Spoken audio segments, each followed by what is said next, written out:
You do whatever you feel like you need to do, all right? I ain't got time for it today. All right? I had a long night, longer than it should have been, longer than I thought it was going to be. I'm just glad it's over. A new day is here. It doesn't sound like it's over. Nah, it sounds like you're just surviving. It's really not. My veins don't think it's over either. I tell you one thing, though. Two things, actually, I'm going to tell you. Your veins. Not Collie.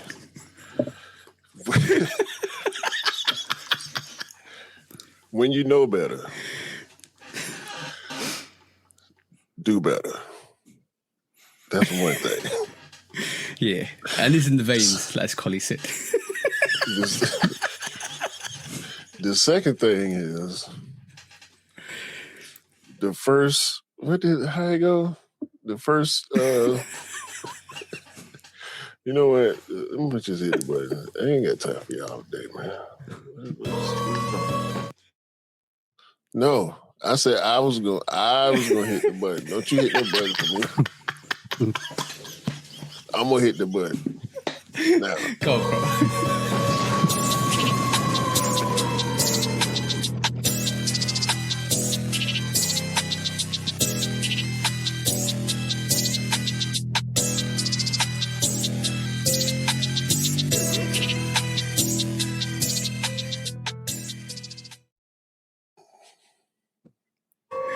Welcome back to the Shoot Up Podcast, episode 214, with me and the bro, 808 Kicks ATL, and as you can see, special guest Collie. Collywood, go. What's your Instagram, bro? Instagram's the Collywood Life, but more people know me by YouTube, C3 the Collywood Life. Go follow the bro, and also go follow in Kicks We Trust as well, and go follow the bros in Kicks We Trust. But also, please do like, follow, subscribe, comment, chat to us. Let's have a conversation. Let's break it down like we always do. Go follow the bro, myself. Go follow the bro at 808 Kicks _ATL, and go follow myself at Lovekickscustom on all the social platforms. And bro, what are we here to do this week? Same thing we do every week, TJ. Try to take over the world.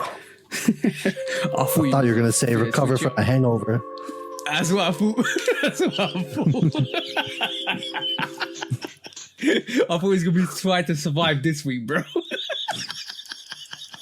No, I'm not hungover.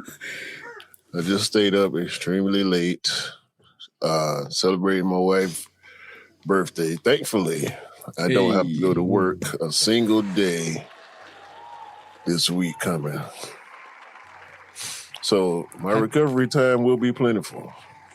Happy birthday to the dancing lady. Let's just say. Was it actually your birthday yesterday? No. Birthday is in 2 days from now. Actually, her birthday will have passed by the time y'all listen to this pod. So if you know my wife, which most of y'all don't, say happy birthday. And we will be coming. Don't send no message. Don't send no message through me. It will not be passed down. Yeah, do it live and direct. So, on that, how's your week been, bro? Oh man, should I tell the story? Go on. Don't laugh, Collie. It's not funny. So.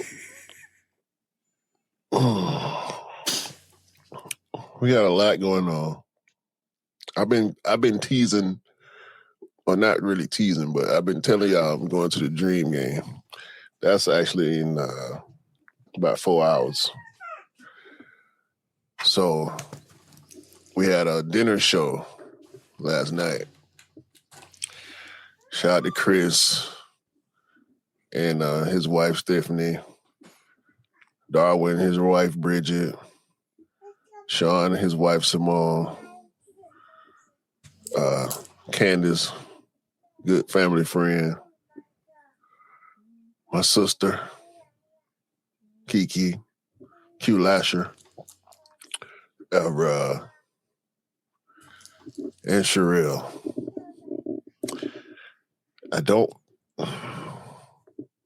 It's Sherelle's fault. go to the dinner show. What's the girl name? Arlisha. She was the singer. Dope show she put on. Fire show. I think she popping on like Facebook. She do a lot of covers and stuff. She used the same background for Kelly Price. Dope singer, dope show. The place was cool. The gratuity was not. I'm gonna just say that. So we do that. Everybody having drinks. The show was over at 10 p.m. We should have gone home. Famous lines. We did not go home. And I blame Sherelle because she's younger than all of us. And my wife wasn't quite ready to go home. Sherelle influenced it. The next thing you know, it's 3 a.m.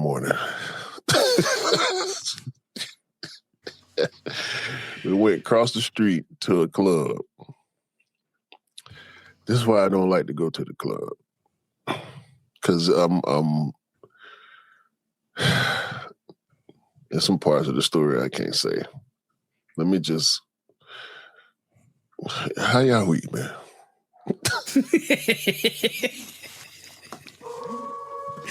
My week's been fine. Collie, how's your week been?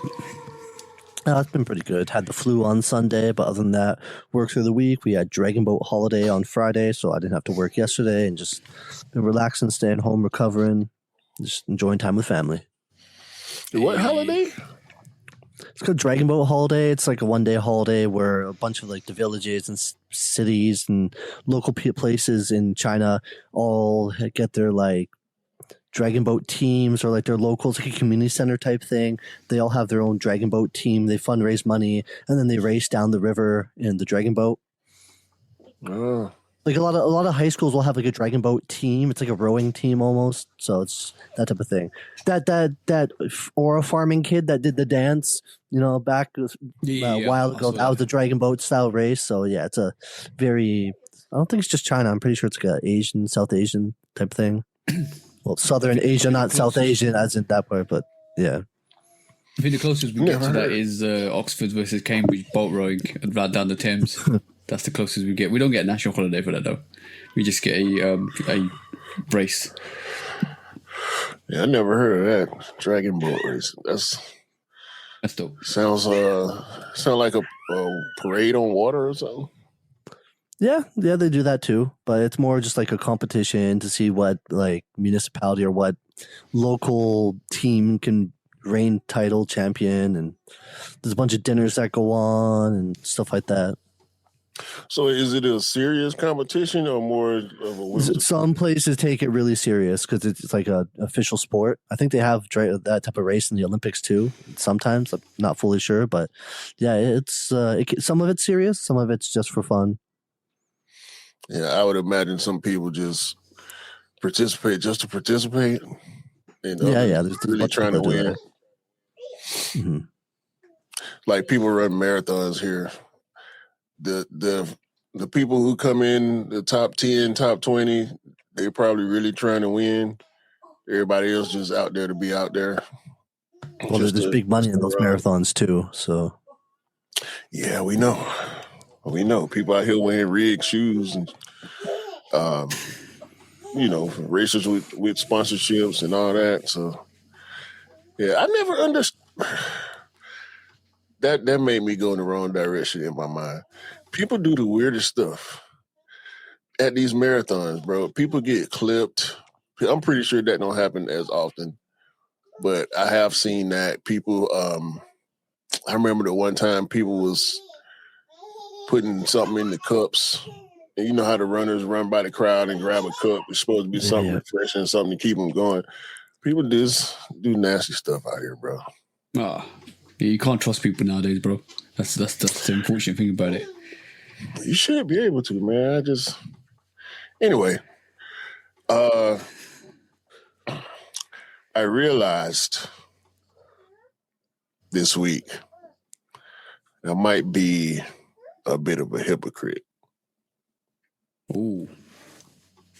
And I want to admit it. I want to say it here in front of the people. I am a hypocrite. I bought myself a pair of Ralph Lauren Sambas.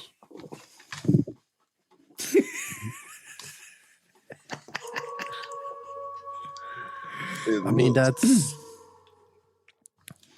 pretty nice. It's like a Samba. It's really the toe box. Mm-hmm.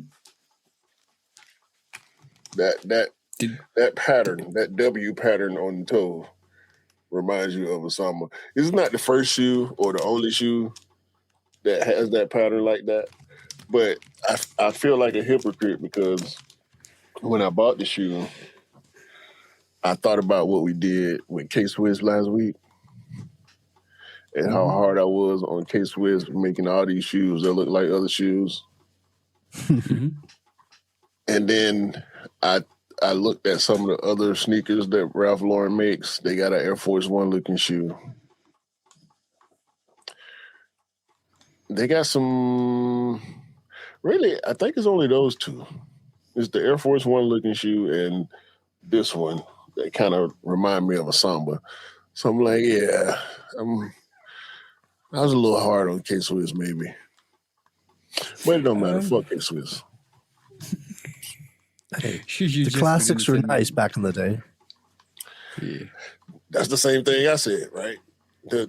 It's the one shoe that everybody actually rock with that's pretty original to them. I never seen any other sneaker look quite like the K-Swiss Classic, but they got, oh man, just go to kswiss.com one day and scroll down.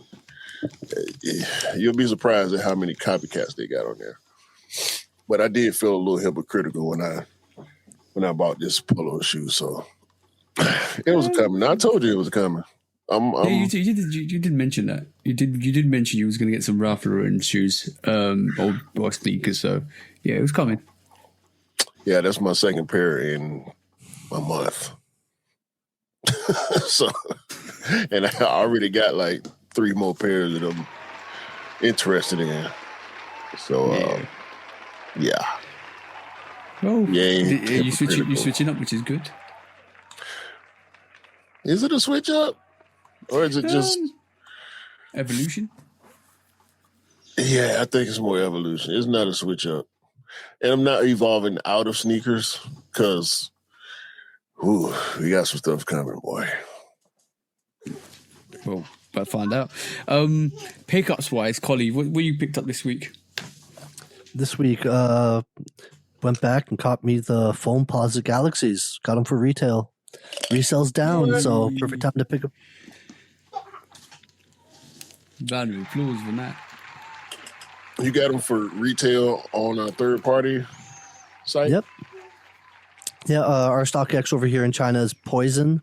I've had some good experiences with them recently. I got the week before that, I got the, the foam posit Tianjin 2.0s for about $20 over retail. So I've good experiences with them. So now the market's down. Any shoe that's like a year old that had resale, they're all dropping. So Galaxies for retail had to do it. Yeah, I was talking to you, Collie, before the pod. There's a lot of sneakers I see at the moment. Like I would have gone back in if it was 2-3 years ago, I would have gone straight in for the Toro Bravo 4s. I even with these Jordan 5, University Blues that are coming out next week. The resale looks like, it just monitored the resale market. It looks like it's massively down. It was probably like £400-500 2-3 weeks ago, and then it's now down half the price. And I'm thinking, as soon as that releases, they're probably more likely going to be sitting around for a little while before they even sell out. So you could probably just wait around for or play like the bros called chicken and try and get those sneakers for a little bit of less than from retail. And then that's happening a lot to a lot of sneakers, retail GR sneakers especially, and some classes that have been coming out. So, and we saw like even last year even earlier this year, I mean, with the Wolf Grey 5s, there was so much hype behind it, and it just kept releasing, and now you can probably get them for retail if you wanted to. So there's options out there. I don't think a lot of people have the urgency to buy sneakers for retail. They just want to play chicken with them, especially if they're not collaborations. So if you're willing to play the game, play the game. Yeah, bro. I don't know if it's so much people playing chicken as it is. Well, with us, like, I ain't saying you lying. People we know, definitely. I'm starting to do it a little bit myself. I actually walked the mall a few days back.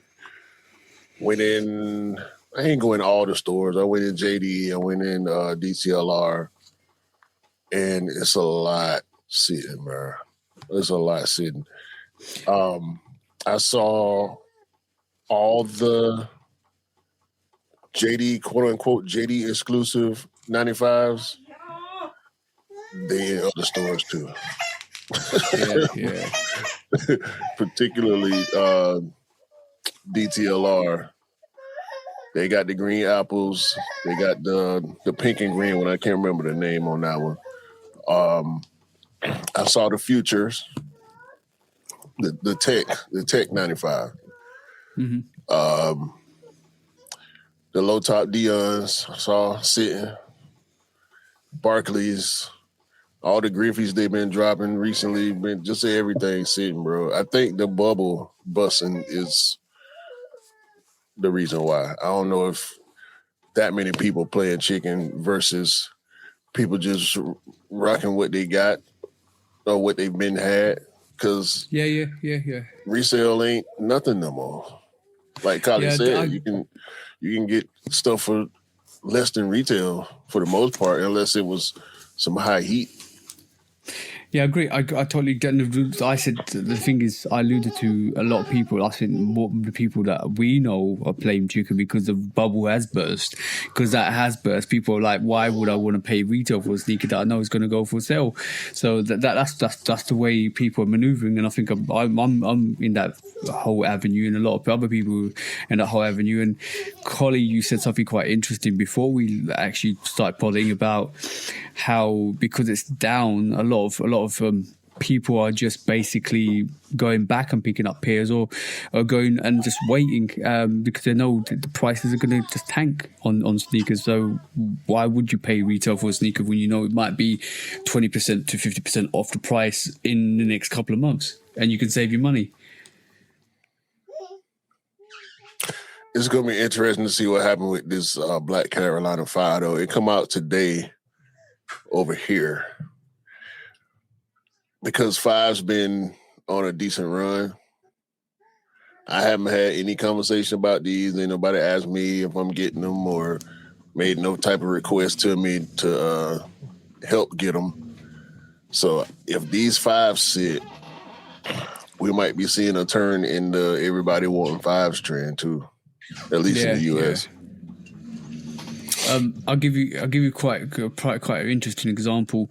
You know the Brazil freeze that came out a couple of months back. Was it a month back or so before the World Cup kicked off? And that they sold out pretty much everywhere in the UK, and then they just appeared on BSDN, and they're still sitting on BSDN, and they're on sale at BSDN, and you can actually get them for £155 on BSDN at this moment in time. So this is the prime example where some sneakers just come back out randomly and just sit, and that's one of them. Like, there's no hype behind that in the UK at the moment. It's a great colorway. I've thought about maybe going in and purchasing it, but I'm like, do I need a vibrant blue Brazil Jordan 3? Probably not, but no, it's a dope sneaker. I saw it in hand quality at the great. Nike store.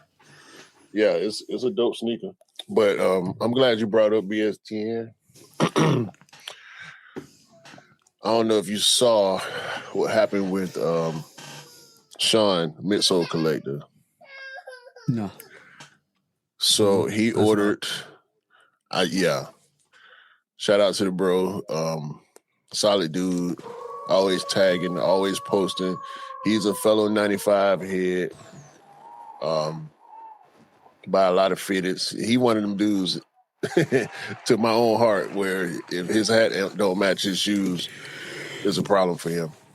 The bro bought the Olympic 95s from BSTN. He lived in the U.S., so, you know, he had to pay the... Canada. He lives in Canada. Okay, he in Canada. So he had to pay the extra shipping and all that to get the sneakers. We're going to get bro on the pod, too. Yeah. They sent the man... I'm trying to find the post. I thought I sent it to myself. They sent the man a worn pair. Here it is. Let me pull this up. Yeah. Nasty work, bro. Hairs on the inside, and then the box was water damaged, all messed up. I'm going to see it here, but... No. That's is the box. Terrible.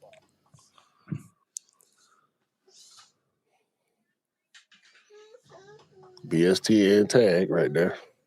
The shipping receipt. FedEx was the shipper. Is that damage through just transport, or is it actually damaged as it was packed? Bro, look at the shoe. That's horrendous. The box and everything is waterlogged, so maybe the transport got some water damage, but then inside of the shoe you can see hairs like there, like so. Yeah, somebody's worn it. It's worn, bro. It's got lint balls on the inside. So somebody wore it with a black sock. That's what it looked like to me. It don't take long for you to wear it. If you wear a different color sock than the insole, if it's cotton, within that day, you're going to have the lint balls. It's definitely a return pair. That's terrible. That's absolutely horrendous. Did he go back to BSTN and send them back? Oh, we lit BSTN ass up, boy. We lit their ass up. There's the orange transfer from the box from the water damage on the back of the heel, and that's the thing that would get me the most is that coloring transfer. The hairs, whatever, okay, you can clean it up, you know, maybe send me a coupon discount, but you can't send it back because that's the pair shipped Germany, right? And then he's from the suburbs area of Toronto, city called Hamilton. He's in the sneaker group with my friends back home in Canada. That's how I know. But yeah, so there isn't really any shipping back because that's going to cost you like $40, $60 USD shipping to return it. And then BSTN said they'll cover all the return shipping and everything like that. It just wasn't handled fully correctly. Yeah, of course they're going to cover all that because the community came together for the bro. I tagged him in his comments. A bunch of other people tagged him. They were in the comments trying to clean it up. No, bro, ain't no cleaning it up. Ain't but one way to make this right. He should be able to keep that sneaker. I don't give a fuck what they talking about. He should be able to keep that sneaker if he wanted to. They should never sent that shit to him anyway. He should apply StockX rules to BSTN. He should be able to dispose of that sneaker however he chooses to, and they need to send him another pair. I don't give a fuck what they talking about. If they want that shoe back, send me another one first. Include a return shipping label on y'all, and then y'all can have this piece of shit and that fucked up box back. Yeah, that's terrible. She said, get the bro a fresh pair of sneakers. That's horrendous. Like, how do you... I don't understand how you would do that. You know, the only occasion I ever got a sneaker that didn't come in the right box was the Jordan 13. I think the all white Jordan 13 that came in a Nike box. That was a replacement box. But I've never had a sneaker that's come out like I think of the Flight 13s. I've never had a sneaker come out that hasn't been on their box or has been worn. I've never had that. Ever had that. You had the Lakers 4s came in Jumpman box. Yeah. That came from Offspring as well. So there's been that was Ease pair as well. So like I've had replacement boxes, but I've never had a sneaker that's been worn. That's crazy, bro. No, only worn sneaker I ever got shipped to me was pre-owned, and I knew it, bro. This is just I don't understand how something like that happens, bro. That's a lazy employee. That's bad quality control. Like, aren't you supposed to open the box and make sure the product is correct before you ship it? Like, what's going on? It had to ship from a store, first of all. It didn't ship from a warehouse. It shipped from a store. Like, this is crazy, bro. Return pay. How do you even, you know what? I'm not going to rag on their return policy. Whatever their return policy is, whatever. If y'all accept these type of returns, y'all need to make it so that shit is on heavy discount if you're going to resell it that way. And you also need to tell the people that buy it, it's been a worn pair. It's not DS, it's a V and DS pair of sneakers. Or just give it to your staff. Sell the pair to your staff so that they got it and basically they can have it for a heavily discounted price. Don't sell it to the public. And when this is how you ruin your reputation as a company, because if you start doing shady stuff like this, nobody wants to buy your sneakers. Nobody will want to buy your sneakers because they don't know what quality your sneakers are coming from, especially if you're from abroad and you have to pay the taxes. How much did the bro pay in terms of taxes for that sneaker? I don't think he mentioned that. He said the duties weren't that bad because it's from abroad, not America to Canada. But the shipping is very heavy on that. Yeah, so practically probably paid as much as the sneaker was worth. In reality, if I've had to do the same thing for some sneakers from abroad. I all of a sudden I'm paying 70, 80, 90 pounds on top of the sneakers, 50% of the sneaker worth. So I can if it's going to Canada, it's probably going to be up there in terms of the value, especially if it's a discount sneaker. So they don't really take the obviously they do take what the sneaker costs, but basically they will charge you what they believe is going to be for the duty of the sneaker in that country, and it might come up to the price of the sneaker. And I've had that with discounted sneakers before, so that's crazy to kind of get that, and in that quality, washed out box, warm sneaker. The community did right. Hands down to the community for actually making that situation correct. I totally missed that story this week. Totally missed it. No, this is crazy. I'm actually reading the caption here. They were 50% off, first of all. It was a small restock. He wears the same size as you and me, TJ. And he said the duties weren't bad, which I don't understand, because the last time I bought something from BSTN, it was, I want to say, my What the 5? It was either the What the 5 or the Sashiko 4, which was years ago. And they cracked me over the head, bro. That Sashiko 4, had it sold in the U.S., excuse me, would have been $225 because they had it on SE pricing. In the U.S., I would have paid around $250. I ended up paying well over $300 for that shoe to get it from BSTN. Like, I paid maybe $80 in shipping. And that's before the tariffs came in either as well. So yeah, that's a crack. That's a crack over the head. I think I paid like $340, $350 for that shoe. Sheesh. Actually, that's more crazy. Than that. I'm lying. I paid close to $400 for it. I think it was like $380. But I wanted the shoe that bad though, so I didn't mind paying that price. Yeah, but that's almost the same price as the shoe you bought. So yeah, I pretty much almost paid double. I mean, close enough to double for it to mean something to me. But again, I wasn't mad because I do understand the duties and all that. I knew it was coming. But yeah, BST, I'm going to have a hard time going to their website again, I'll tell you that. Yeah, it's terrible. Absolutely terrible. That's terrible business. Hey, so I'm glad that got sorted with Mid-Soul Collector. So shout out to the bro Mid-Soul Collector, and thank you for coming through and leaving comments and supporting the channel as well. Yeah, he posted in his stories that they're getting their shit together. and they go send him a clean pair. Good. Looking forward to seeing the on feet of those from the bro. Okay.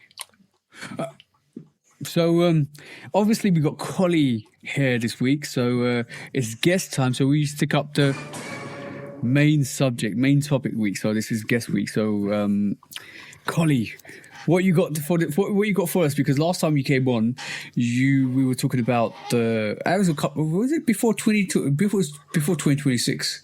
Do you know when it was, bro? Yeah, I think it was November, December 2025, but it could have been October even. It's just been a while. It's been a while, but we did promise to get you back, and we definitely got you back, which is great. We want to expand on the conversation with fake markets, because we were talking about that, and you obviously you live in China. You have a broad experience with fakes, and you document them for your channel. Not saying that you buy fakes, but you actually give education to people about fake sneakers and what to watch out for, which is a great tribute to the community in itself. But what do you want to expand on this week, bro, or this pod? Well, like I just went there last week to film a video, released the video this Thursday. I went there to see. I go there just to see the current trends, because whatever is at those markets is kind of what's trending and popular around the world. And the biggest thing I noticed in the markets is now the market's biggest push is the super clone watches, the rep watches. That's where they're trying to make the most of their money. When it comes to sneakers, really, because the hype is down, they're not pushing out as many sneaker models. Like, you rarely ever see Jordans there. Like, in the main market, I don't see even like black metallic 5s. You're always going to see the Travis Scotts there. That's because they sell well in the Chinese market. But yeah, it's just been a whole switch up. The main thing they push there now is designer shoes. So like the Christian Dior's, a lot of the Balenciagas, the Pradas, stuff like that. And a lot of Asics and New Balance. Some Saucony, On Cloud, but it's moved more over to those brands because, for one, the reps are pretty cheap, 1/4 of the price of the retail. Even though the retail, it's coming from sneaker guys, retail of those shoes is not high to begin with, but the reps are even cheaper, and it's mainly because the demographic that's still shopping at that market is the Chinese community. People have shops all throughout China, and people, I don't want to put anyone in a bubble, but third world countries where the dollar their monthly earnings aren't as strong as a first world country, they don't necessarily want to spend as much money on a real pair. That's if their country even has accounts for brands like Asics or Nikes and stuff like that. Almost everywhere has Adidas, but if those countries don't have accounts, people still want to dress up and stuff like that. So the people at the market doing business of that type of stuff are getting those to keep up with the current, TikTok trends, all the social media trends, and it's following that jive. So it's less fun for me to go to the markets now because I'm not just seeing all the crazy sneaker hype. You're like, oh my God, they got, some 11s here. They got all these ones and stuff. It doesn't this is super limited. I can't believe they're making it. And it gives me less chance to check the quality to see the quality's horrible. Or wow, the quality is actually scary. It's really on point. But that's the main thing I did. But one thing I'd like to talk about that whole rep market is those pink Travises have been super popular for the last while. Everyone's anticipating the release. But I caught one of the big sneaker news companies. Let me just put it right here. House of Heat. Everyone knows House of Heat, right? Yeah. Well, if you went to House of Heat's page just a while ago, I'm going to try to throw that up there. They had this picture of the Travis Scott saying, "Oh, it's going to release." That picture, that building in the back there, is the Canton Tower, which is like our big national tower in here. So they posted this picture 2 to 3 months before the shoe came out, and I'm like, that's a rep pair. It obviously is. I know exactly where that picture was taken in Guangzhou. Why is this reputable sneaker news website posting a pair of the shoes, which is obviously a rep? Like, I tagged them, I asked a question, no one's really responding or anything, and I'm like, you're ruining your credibility. I know you want to get a picture of the shoe and say, look, it's coming, but do do so by posting a rep. It's Go on, Q. You want to I say? was just gonna say that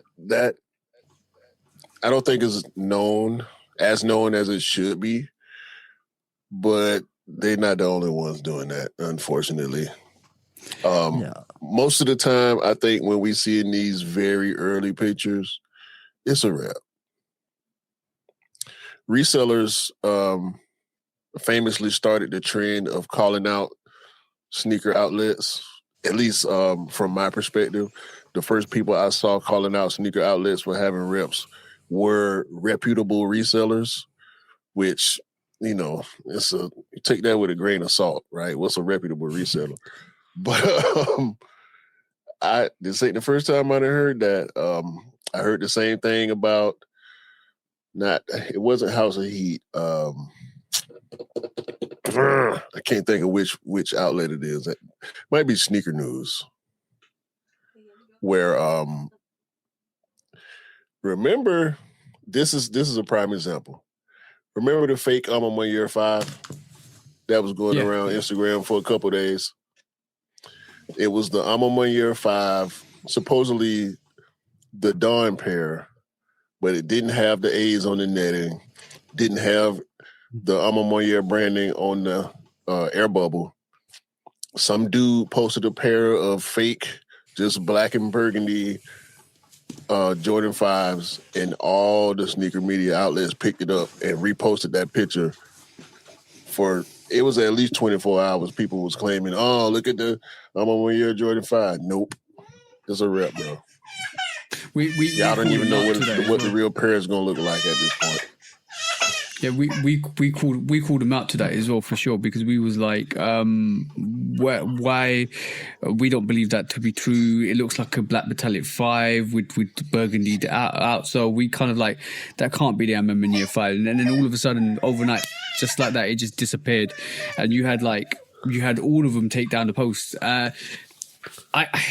The thing is, to be the first is such a huge amount. And we were talking about this pre-pod, how the sneaker content is really down on YouTube as well, because not a lot of people are as interested in all the hype is gone with sneaker content and sneakers itself. So that's reflected on the media. And I think being the first to do it now, however you may do it, is if it gives you viewership, it gives you more traction, people are going to do it. And Collie, that's what we've been seeing for the last maybe even longer than 2 to 3 years.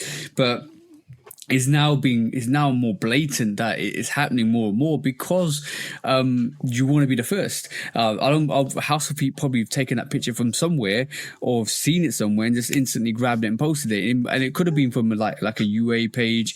But then my question is, who is actually setting the trends here? Because is it the UA people setting the trends now, or are they the first to recognize what's going to come into the market? Are they using colorways, and are we just following that lead? Like, it's almost like the blind leading the blind, or the fakes leading the real pairs. We shouldn't be doing, like what we're doing at the moment. Is we just should be patient and waiting. Well, this was actually one of the first examples in a while that they've gone back and done something like that, because I remember years ago, like 2016, 17, as soon as a sneaker announced the colorway, these rep factories would just throw out a shoe, and then you would see them all over the market, and then the actual picture of the shoe would come out, but those made up, never released colorways would still be sitting on the shelves. And it would just be such a humorous thing to see, like, oh, they still have this colorway even though it never existed. And it's gone like that for a long time. But in the last little while, like, I'm not seeing any of those at the market. I'm not seeing early pairs at the market anymore. They've kind of like pumped the brakes and say, okay, I'm going to wait until the actual shoe comes out, and then we'll just make a version of it. And usually there's a couple versions. There's like a low tier version, and then there's the good version. None of this whole Reddit, like this batch, that batch. Like, Reddit is the number one thing for people have an opinion.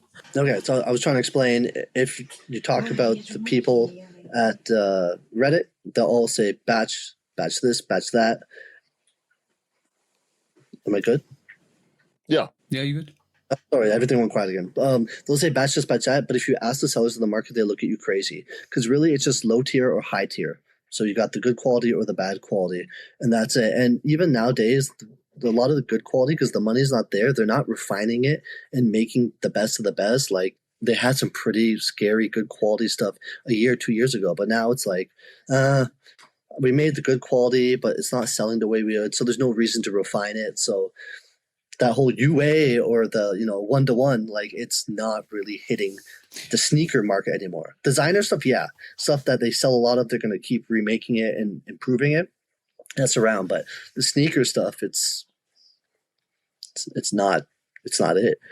But the thing is that's what you would expect to see, because if the market's if the hype's not there, you're not going to concentrate on stuff that's not selling. You're going to concentrate on stuff that's actually going to sell. So what you're going to do is swiftly move your business onto something that actually is selling, like i.e. Pokemon cards, fake Pokemon cards, So surprisingly, the fake Pokemon cards are not even close yet. Still, like I would have thought that would have been, because it's printing, man. That should be super easy.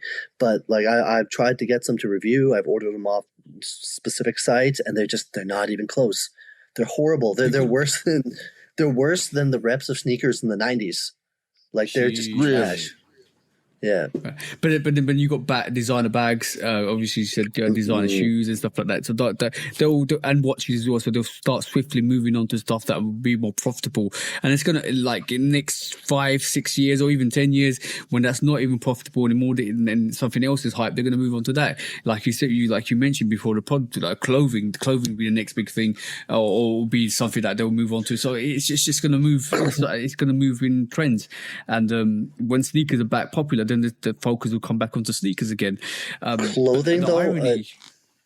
Go on. The clothing market is the stupidest market, because everyone that buys these rep clothing, like especially designer, they all say, "Oh yeah, it looks the part. It looks the part." But if you know designer clothing, you understand the material blends, the quality of cotton, and number one thing, the GSM. The fake clothing is never proper GSM. It's never the exact proper cotton blend or materials that they add in it, because most designers don't do 100% cotton or even polyester. They have these other proprietary blends that they throw in there to give it just nicer touch.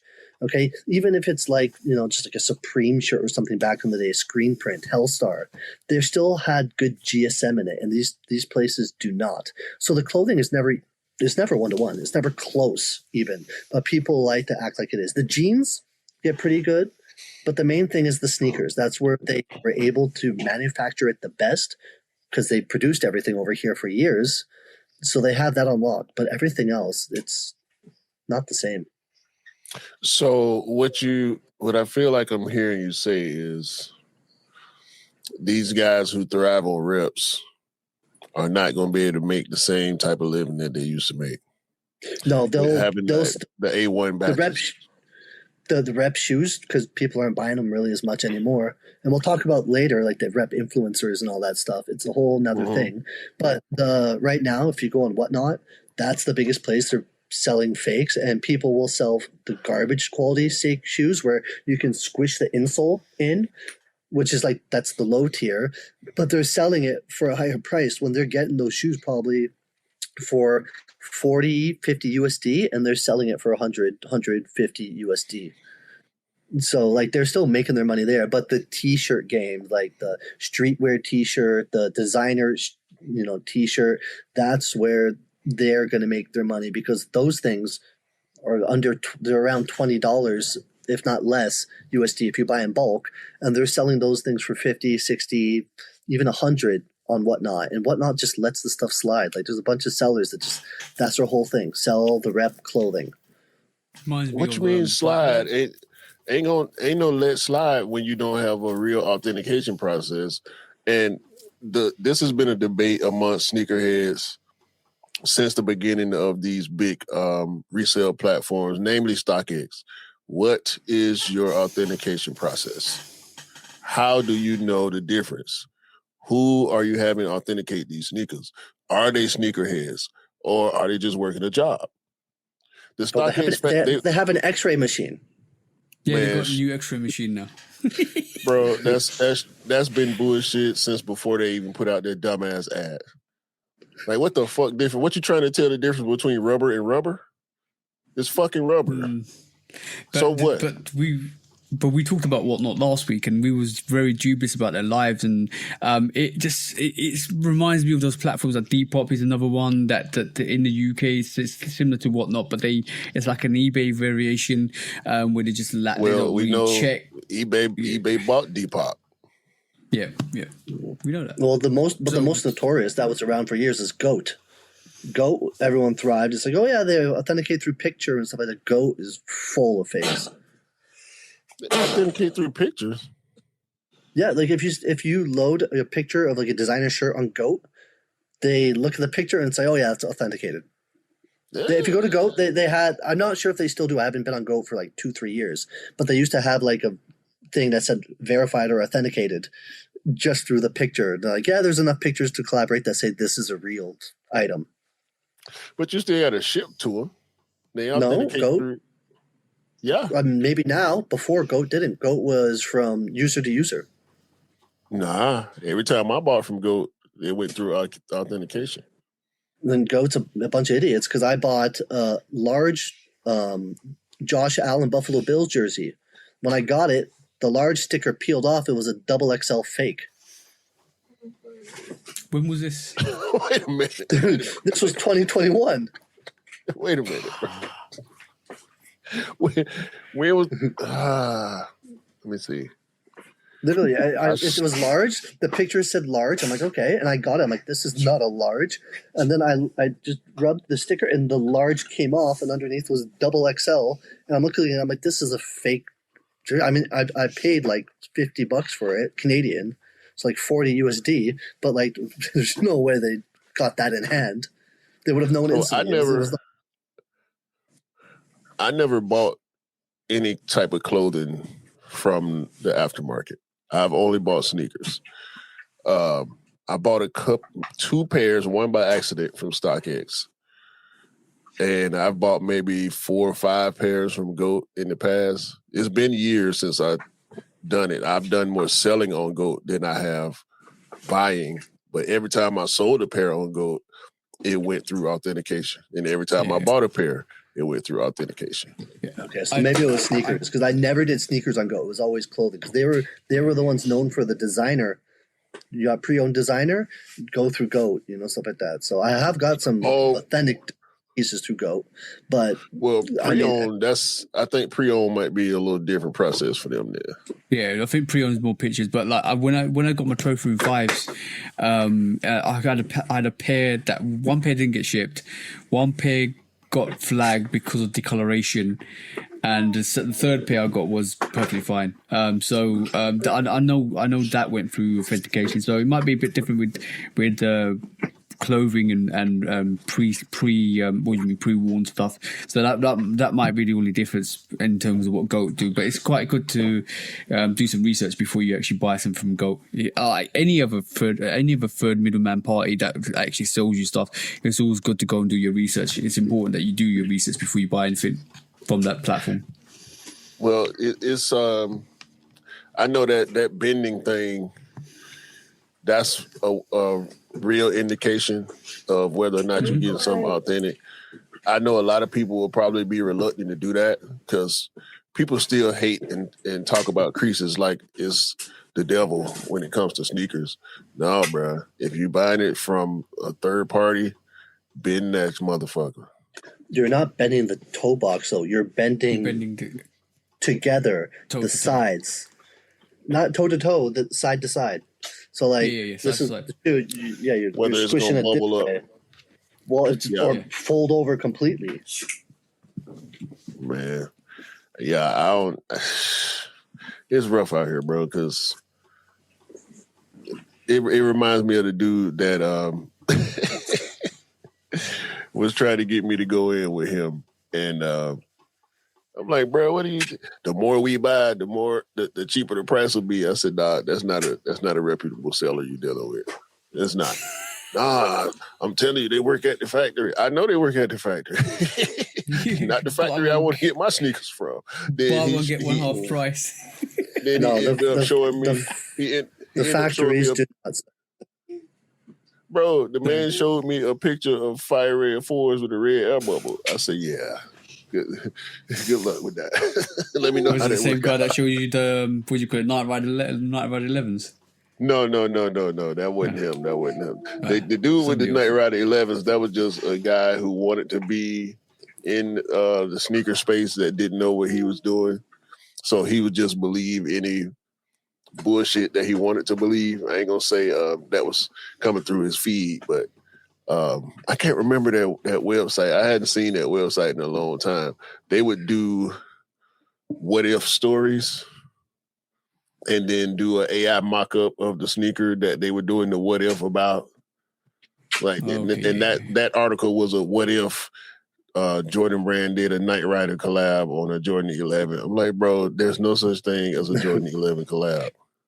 All right, No, I'm showing you. I'm telling you right here. No, it's fake, bro. I'm going to show a quick the T-Engine 2.0's squish video before I run to the washroom. Wait a minute. Fake foams. Yeah, look. Guys asking, is this real? And look at it. It's just completely squished. Bruh. The foam was one of the most solid shoes there are. It's a tank, dog. And he's trying to convince me like it's real. Send me a video of yours. I'm like, my authentic pair. Yeah, it doesn't squish. I'm like, just send me a picture of the back, because there's one thing on those fake Tianjins, even if it was a good pair, I can tell you right away. The Lotus on the real pair is kind of equal, and then the fake pair kind of like drops down because they used the mold from the 1.0 and all the designs. There's a lot of flaws in that shoe, and they're all like, oh no, it's a real pair. I'm like, okay. The irony is, well, quickly just talking on House Elite before we move on. The irony was when back in the day when they did the Jordan 1 mock-up and they put House of Heat on the back, and then the factories actually put the House on Heat stamp on the back of it. That was a 4. It was 4. Sorry, it's 4. I thought it was a 1, but maybe it was 4. But they put a stamp on the back of it, and then they hit the like House of Heat had a laugh. Look, the reps actually made the sneaker that we did a mock up of, and obviously didn't realize that stamp was our branding. And then now they're posting rep pictures for people to see. Oh, these are first mock ups. Like, how did we get here? Like, in what universe have we let the UAs have the last laugh? Because now we're like the big companies are using fake pairs to showcase what we might get, which is ridiculous. Yeah, I actually I'm on their Instagram account right now. That picture is still up. It's still up there. I mean, it's we in a bad space, man. We're in a bad space right now because the sneakerheads are fewer now. A lot fewer than we were. That was always my point when the bubble burst. It wasn't sneakerheads leaving the community or sneakerheads not buying sneakers anymore. It was the purge. It was the resellers and the bandwagon leaving the community. Yeah. And all the brands fell for it. Right. They jumped off the hype train because the prices went down. And people attach price to need. If it's going for a lot of money, I need it. They don't necessarily want to pay that amount of money to get it, but they want that that sense of luxury or exclusivity that comes with having something that's going for a high price on the aftermarket. And it's just nasty work, man. Yeah, this is the thing with like especially like I would say I kind of miss the whole hype beast era. You know, like 2013 to 2017. I love seeing those fits. You know, people doing that. But like a lot of the people that were in that era, they're all just like Balenciaga heads now.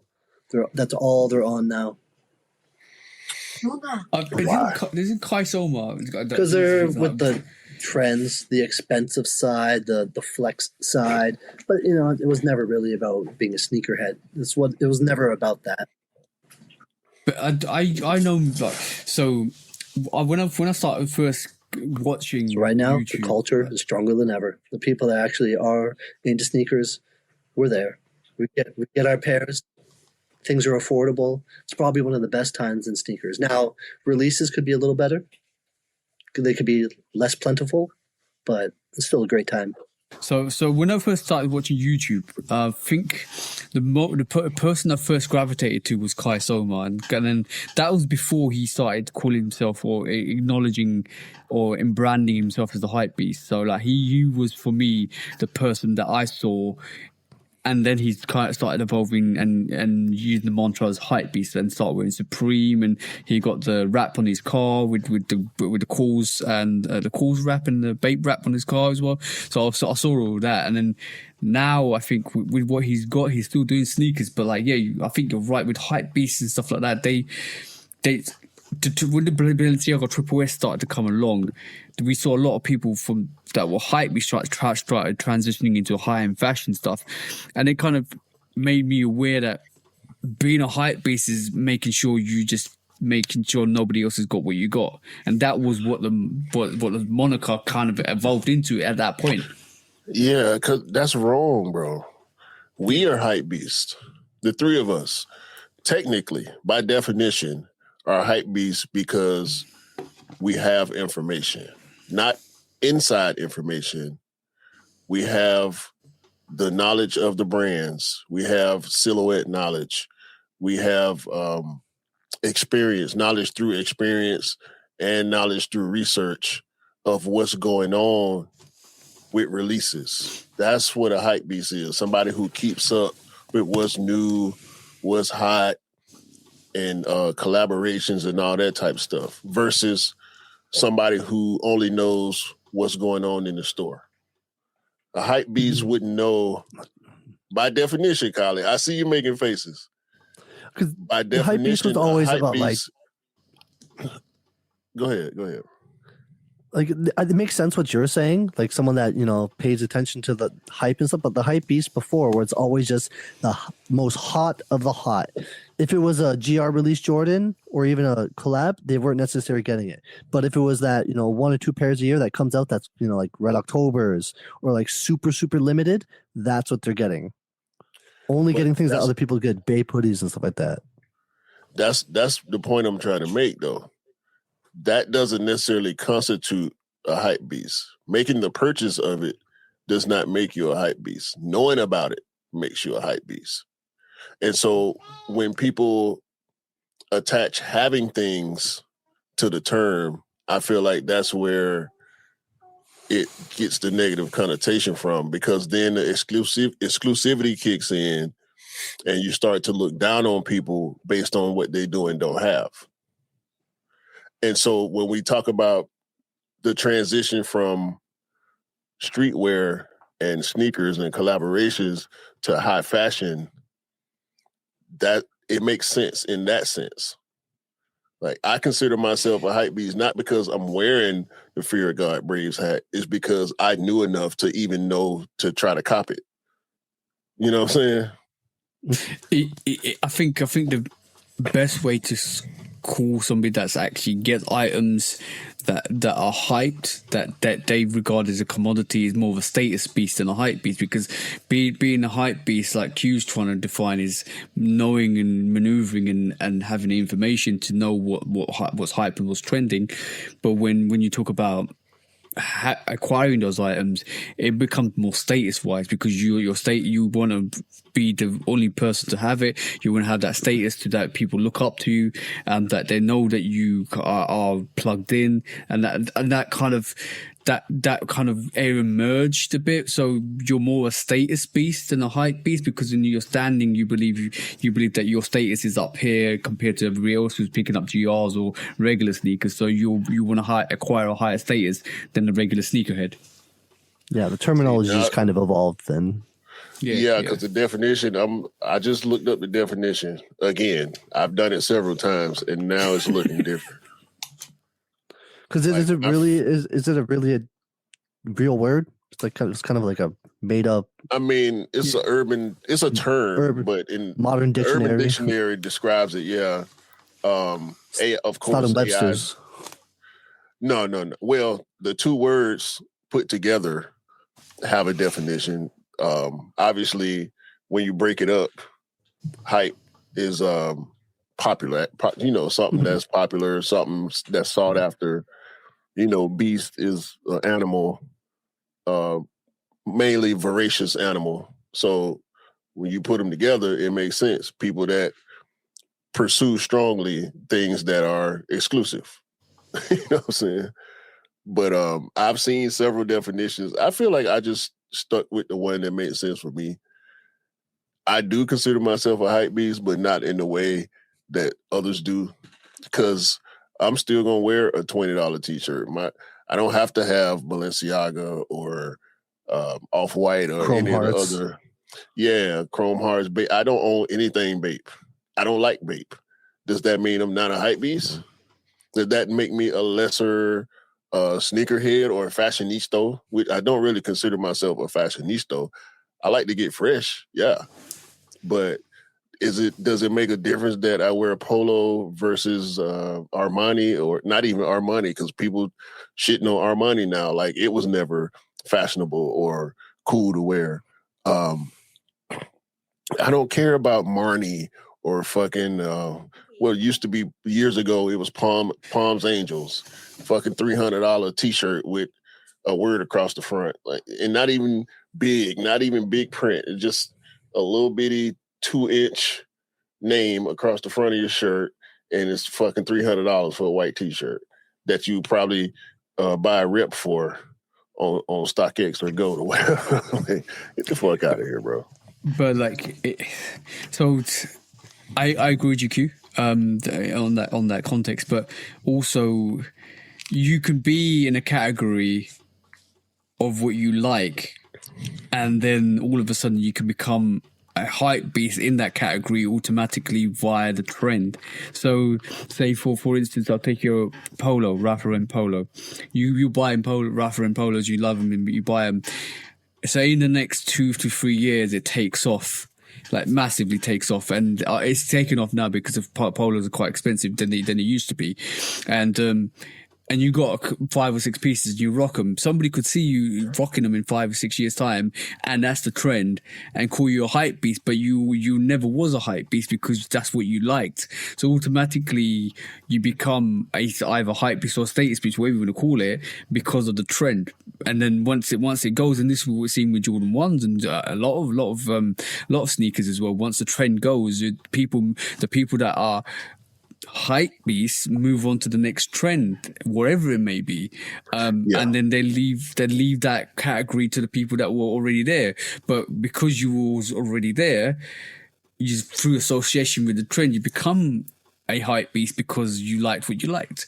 So definitely evolves. The names evolved massively from what it was prior to the hype coming onto sneakers. But hype beasts are you froze. Right. Technical difficulties. Take 3. Where's the director's copy? Take 3. Very cool. So hopefully, if I say this word, it won't cut me out because I think it's this word. Hype beast. All right, still there. All right, cool. We're still here. All right, cool. So like I said, hype beast just moving the trends. That evolves. The words evolved massively, where people it's got a negative annotation to it because previously it was just like following, like knowing what's like Q was saying, knowing what's around, knowing what's hype. But now it's like acquiring the hypest thing, moving the hypest trends, and making sure you are on top of that. And once it's not hype anymore, you start the stuff that you got, you start getting rid of, and you start moving into the new stuff. And that's kind of what Collie was talking, like Collie's alluding to. And hype, the word has just evolved massively to being just a trend, like the trendsetter, the person that has got the stuff, that will always get the stuff, that's always plugged in, and doesn't care how much it costs to get the stuff. And that's what it's moved into, and that's the negative annotation that Q doesn't want to align himself with, because I totally understand, because we're not like that. We only get stuff that we like, and we always get stuff that we buy. But unfortunately the words just evolved, and it's the nature of the beast. Things just evolve, and it's not in our control. So I guess I'm not a hype beast anymore then. I ain't got no Swatch AP. You don't want that garbage. Yeah. No, I don't. I'm not a timepiece guy. I do think they're cool. The ones that do get fitted to bands, but once you see that it really can't be easily modified or repaired, yeah, I'm cool. You If can't it ain't got service it screws either. in it. That's what I mean. Nah, I'm all right.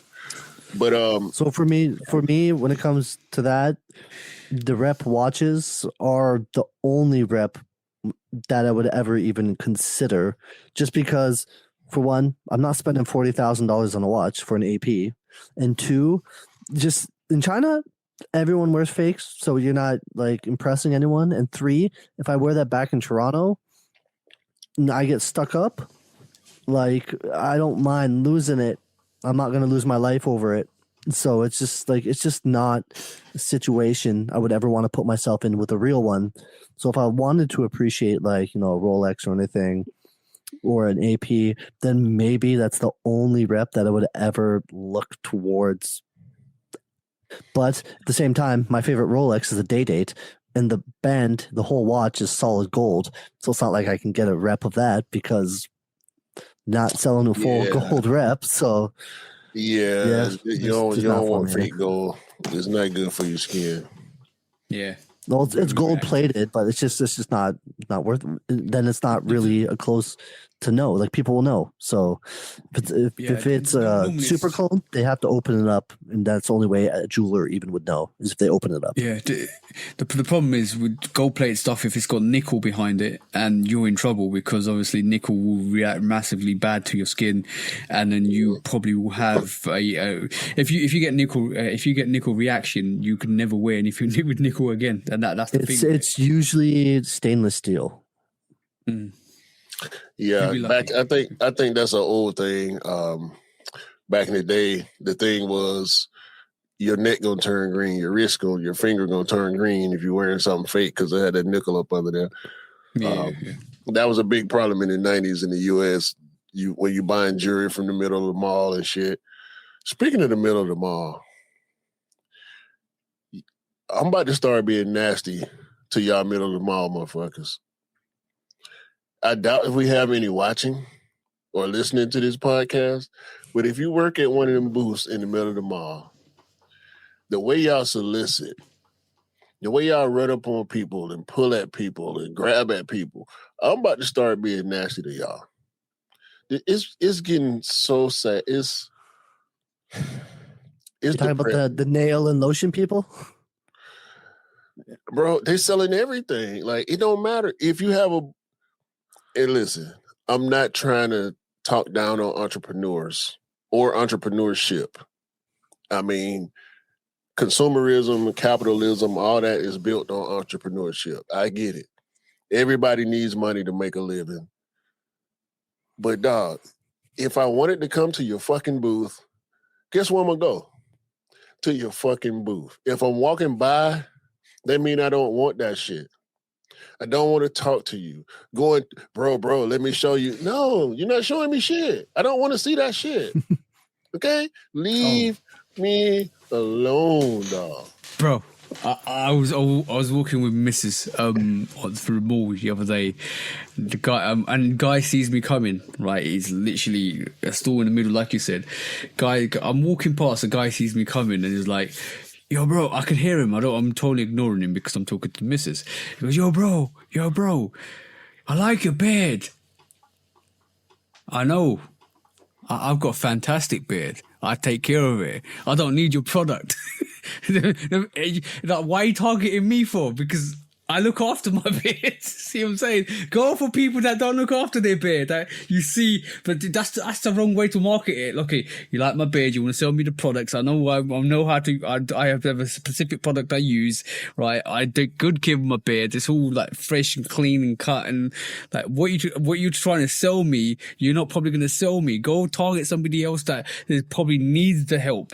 Obviously, it's almost like it was almost like a negative comment to me because it's like, so I must not be looking after my beard that you kind of recommend this product to me because obviously you see something wrong with it because I know there's nothing wrong with my beard. See what I'm saying? Like that didn't make no sense to me. You should be targeting 18 to 25-year-olds, college students that want to grow a beard. They have no beard. Yo, you want to grow a beard? You ever try? This will help you grow a beard. That's our evidence. Exactly. Yeah, target fresh faced guys like Collie. don't target me. But no. I did a little bit of a social experiment because one day I was in my street clothes and another day I was in my work clothes. I did get less solicitation when I was in my work clothes, but they just relentless, dog. It get on my nerves. So I figure I'm gonna have to start just being nasty, cussing them out, just being a jackass to these people so they can leave me alone. Just pretend you don't know English.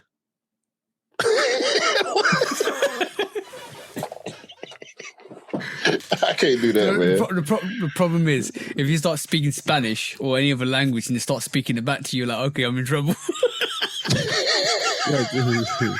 Nah, see, those booths are usually never Chinese people. Just start speaking Chinese to them. Learn some basic Chinese. Make shit up. Just pretend you don't know what they're saying.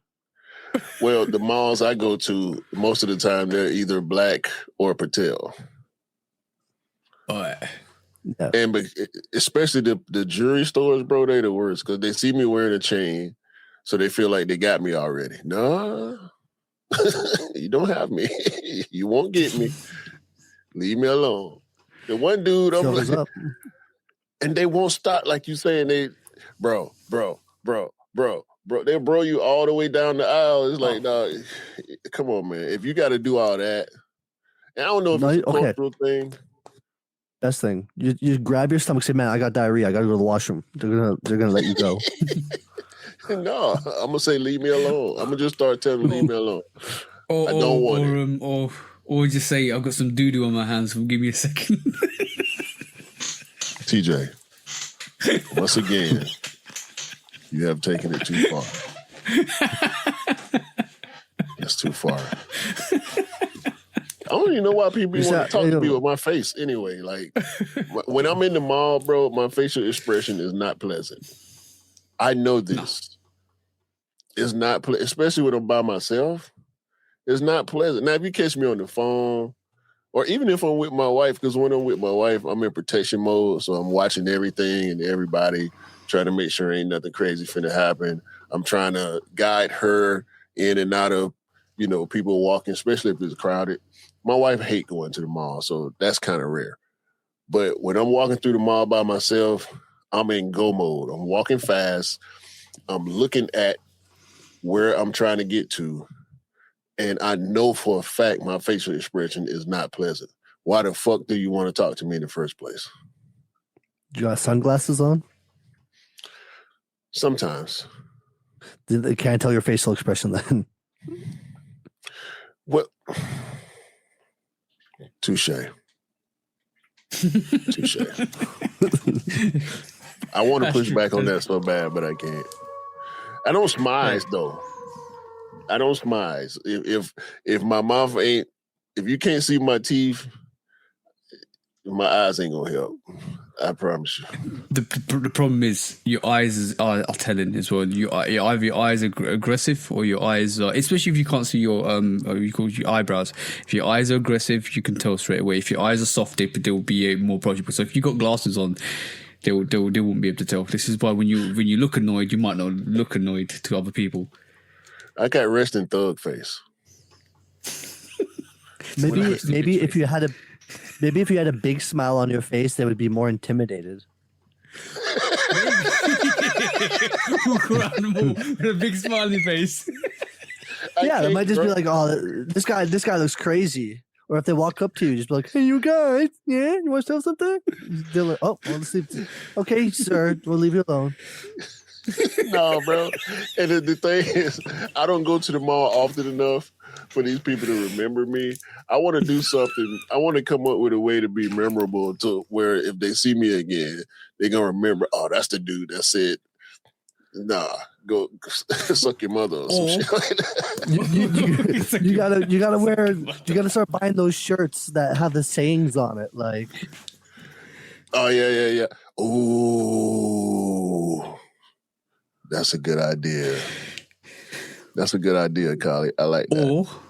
Or do reverse psychology. You try to sell them something. Or you got those shades on. You get a walking stick. You just start touching around.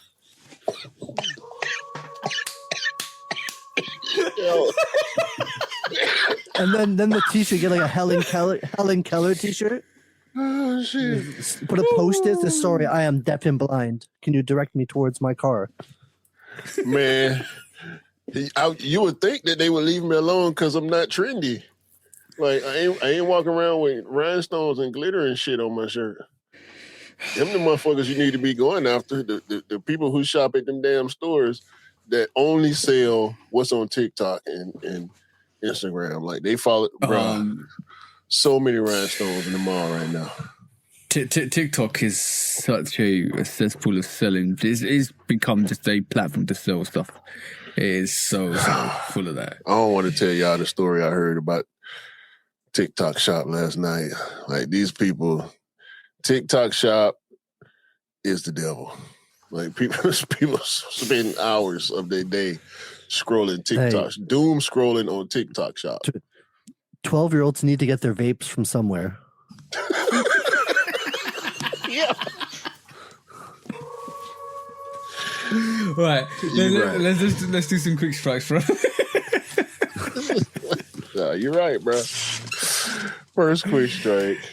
Okay. So World Cup season is still here. We're still halfway through the group stages, and obviously we've got a candidate from the US, candidate from Canada, candidate from the UK. From the UK perspective, England beating Croatia, one of our bogey teams 4-2 was quite good, reassuring to see. It just highlighted something that I analysed and I realised that was different this time round in terms of the England manager Thomas Tuchel being a Premier League manager before he actually managed the English squad, which was quite interesting because of the other two people that we've had prior, foreign people that we had prior, was Sven-Göran Eriksson, who actually didn't manage in the Premier League, and Fabio Capello, who didn't manage in the Premier League, even though Sven-Göran Eriksson went on to manage Man City and Leicester. It just goes to show that you need to have some sort of you need to know the league to play as what the players need to play as in terms of the fast-paced football, and it showed against Croatia, which is quite interesting to see. So that was quite good from England to be one of our bogey teams 4-2. And even though they were an aging Croatian team, they're still good enough to, I think, go quite far in the competition itself.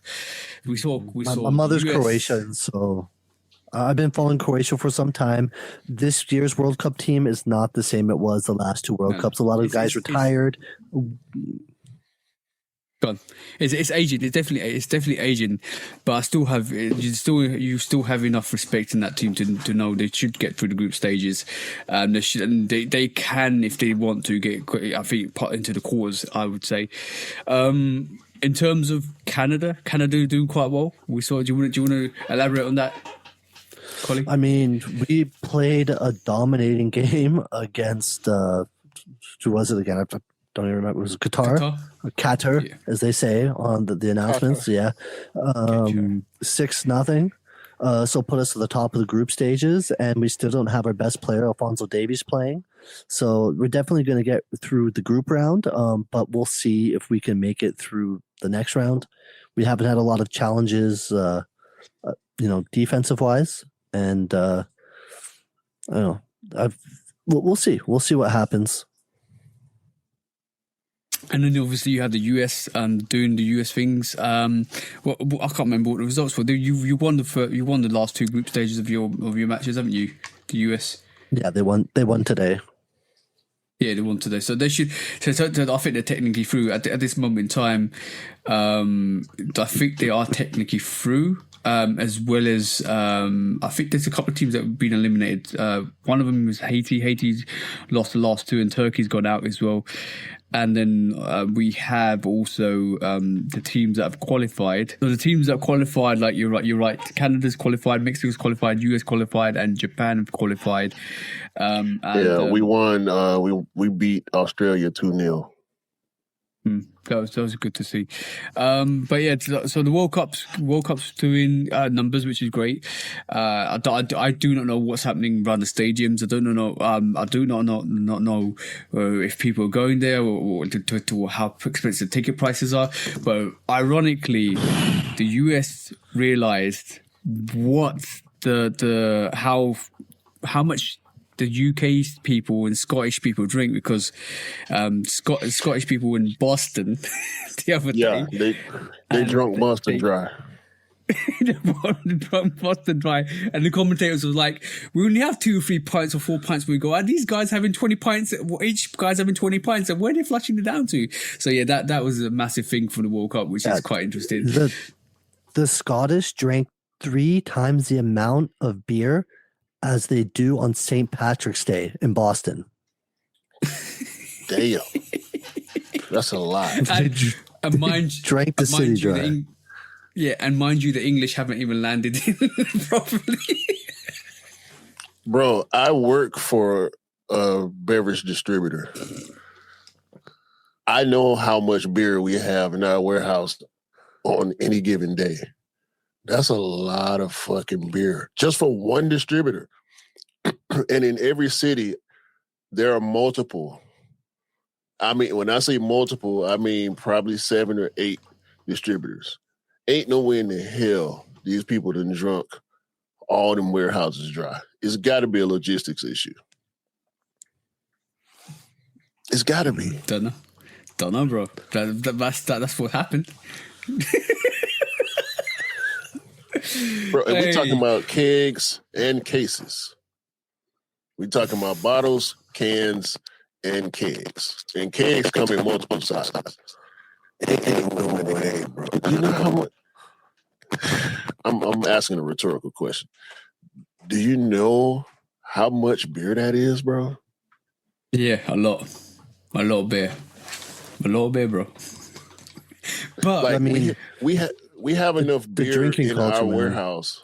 We have enough beer in our warehouse to supply a city.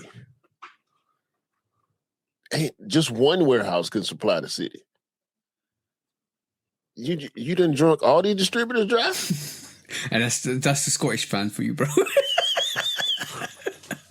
So I think the States is realizing that the English and Scottish fans are a bunch of alcoholics. You're about to find out how English fans ramp as well soon enough, bro. But going on to trends. This is something that I picked up this week, which is quite interesting. So, can you spot what brand those sneakers are, bro? Can you spot? Oh yeah, this was talking about Nike. Yeah. So apparently, all the brands are scrambling at the moment because every single footballer at the moment is wearing pink cleats or pink soccer shoes or whatever you want to call them. And brands are scrambling because nobody can recognize what player is wearing what brand, especially if they're actually playing. You can't see if it's a Nike, Puma, Adidas or Adidas or whatever the brand is. Nobody can tell. And the Nike and the brands are struggling because normally each brand has a color topic or they allow the footballers to wear whatever they want, but they have specific silhouettes and specific designs, and you can recognize what the differences are between the actual brands. But this year, every single footballer has gone out and worn pink shoes or pink footballing shoes. That's wild, bro. Like, what's your thoughts? Blame the brands, because the brands released the World Cup package, and for some reason, all brands chose to release every shoe with a pink shoe. Like, as soon as one brand was like, "Here's our package," then the other brand could have been like, "Uh-oh, we also all like." There's no communication here. They didn't say, "Okay, what are you doing? A colorway or a theme?" And I get the pink kind of like for a Canada colorway because red Canada colorway, pink, this and that, but like. I don't get the Mexico pink and the America pink. Do y'all think these brands communicate with each other openly? I mean, there's got to be some brand espionage in there, so there should be something. Yeah. Also, to your point, they should be kit specific or country specific colorways. Just to keep everything on the up and up. I don't care what brand you are or who you're sponsored by. Everything should be kit specific. If I was a professional athlete, now in the NBA in years back, you used to have to wear a certain amount of your team color. We know famously from Jordan with the band situation, you would have to wear certain colors, and it would have to be enough of that color on the shoe for it to be legal to wear during the game. Being that everything is open now in multiple sports, not only the NBA, you can wear whatever color footwear you want to wear. If I was a professional athlete, I would probably want to match most of the time because that's just my personality. I like to match. I ain't wearing no damn pink cleats, bro. Y'all gonna have to make me wear pink. The pair of turf shoes I have is pink. You did. I'm gonna grab them. No, bro. Like, why is every brand? Like, is this actually? Yeah. Pretty much every brand. So basically, I'll read to you what I kind of got out of this. Football players are generally free to choose the colours of their footwear, while kit regulations dictate that teams' jerseys, shorts, and socks must match and not clash with the opposing side. There's no official rules in places prohibiting players from wearing brightly coloured, mismatching, or custom footwear. The breakdowns of these colour choices are made and reviewed by certain factors: sponsorships and design, personal style marketing, and safety considerations. So that being said, there you go. Round of applause to you, bro. That looked like one of the shoes they wearing. Yeah. So that being said, do you think the conspiracy is more with the players that have actually dictated the brands to go to these designs because they felt like they all wanted to wear pink that year? I can see that. I can see it. I can see some certain players or certain teams banding together to make a statement. Especially in football, they do that a lot. With this being the World Cup and with there being so much tension around the world in different countries, especially lot of hate. It seems less likely, especially for the U.S. But the thing is, for the brand's perspective, this is like horrible because you want to know what cleats every player's wearing, what different variations they are, because they want to be they don't want to be unified together with every other brand wear pink because it's hard to tell. So that then goes to, did the players do this on purpose to lead the brands into making sure that their package was exactly the same as every other package? Because Puma, Adidas, Nike all got pink shoes, bro. None of these brands, obviously you say they don't communicate, but was that design aesthetic driven by the players to make a statement? Now I'm going down the conspiracy hole here, but was it done on purpose? It makes me feel like they didn't pay the players enough to showcase the shoes, so they're all like, oh, these brands aren't paying us to showcase their shoes, and they're going to make huge sales if we all wear stuff different to represent their shoes. So since they're not paying us, let's all just wear the same thing, basically, so the brands aren't making huge money off of it. They lose the market because they didn't want to pay out. Where are they getting all these pink shoes from? Brands. Well, I'm pretty. The brands released the World Cup pack for 2026. I swear they all released the World Cup pack as pink shoes. So all the players are like, fine, we'll wear the World Cup pack. But I don't know. It's really a weird situation. Bro, where's pink in the World Cup branding? Ain't no pink on their logo. Like, last time I seen this many pink shoes was during October, where it's breast cancer awareness. Like, yeah, this is why I think it's a bit of a movement here, but I don't know who has actually done this movement. But I'm just looking this up quickly while Colly's looking this up quickly too. I mean, listen, bro. No. Don't get me to caping for FIFA at all. It could be a FIFA thing. It could be, like Collie said, revolting against the brands thing. Or it could just be short-sightedness from the brands. Maybe FIFA gave them an official color or something. So, number one, brand colors and designs are engineered by obviously the brands and by biometrics and laboratory material laboratories by engineers. Number two, elite footballers and trendsetters like signature athletes like Cristiano Ronaldo, Lionel Messi, and Mbappe. Don't say his name again. No. Well, we'll say CR7 because I've got something to talk about that as well. So Lionel Messi and Mbappe have heavily input into the exclusive signature colorways and personal specifications. So the athletes do have an input into the design and colorways. So GQ released an article saying when these brands released the packs names were here. Where is it? I just saw them.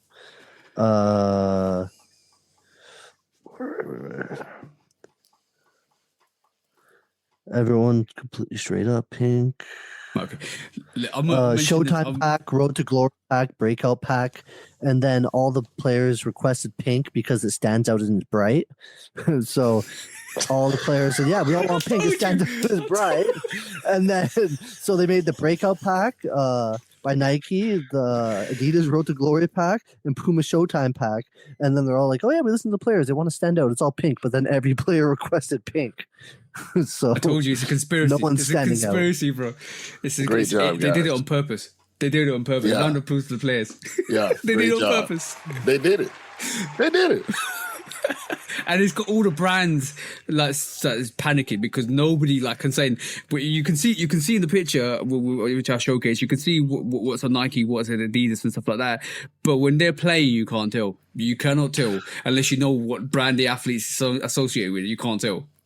And to Collie's espionage point, if there was information going back and forth between these brands, information being passed by lower tier people in the brands, they were all laughing.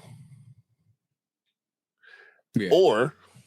Or because this is the World Cup, the biggest tournament on the planet,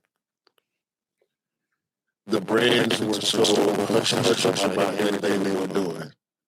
Each and every one of those brands that was making pink shoes was saying to themselves, "Yeah, we're going to kill them this year. We doing pink." Ain't nobody else going to do pink. It was a setup. It was a player setup. It's never. You know what? We're never going to see this again. But this is iconic. We're never going to see this happen again because they won't let the players have the colorways they want. I guarantee it because it's Messi. We know Messi and Jackass didn't talk to each other about it. Yeah. Maybe they passed messages through a third party. Through Mbappe. Mbappe don't fuck with Jackass either. But Inter Miami is got pink variations anyway because that jersey and the things is pink anyway. So Messi was going to wear pink. So I want to just touch on CR7. I'm not going to mention his name. He's got a lifetime contract with Nike, right? Yeah. So why was he wearing Pumas the other day? Because you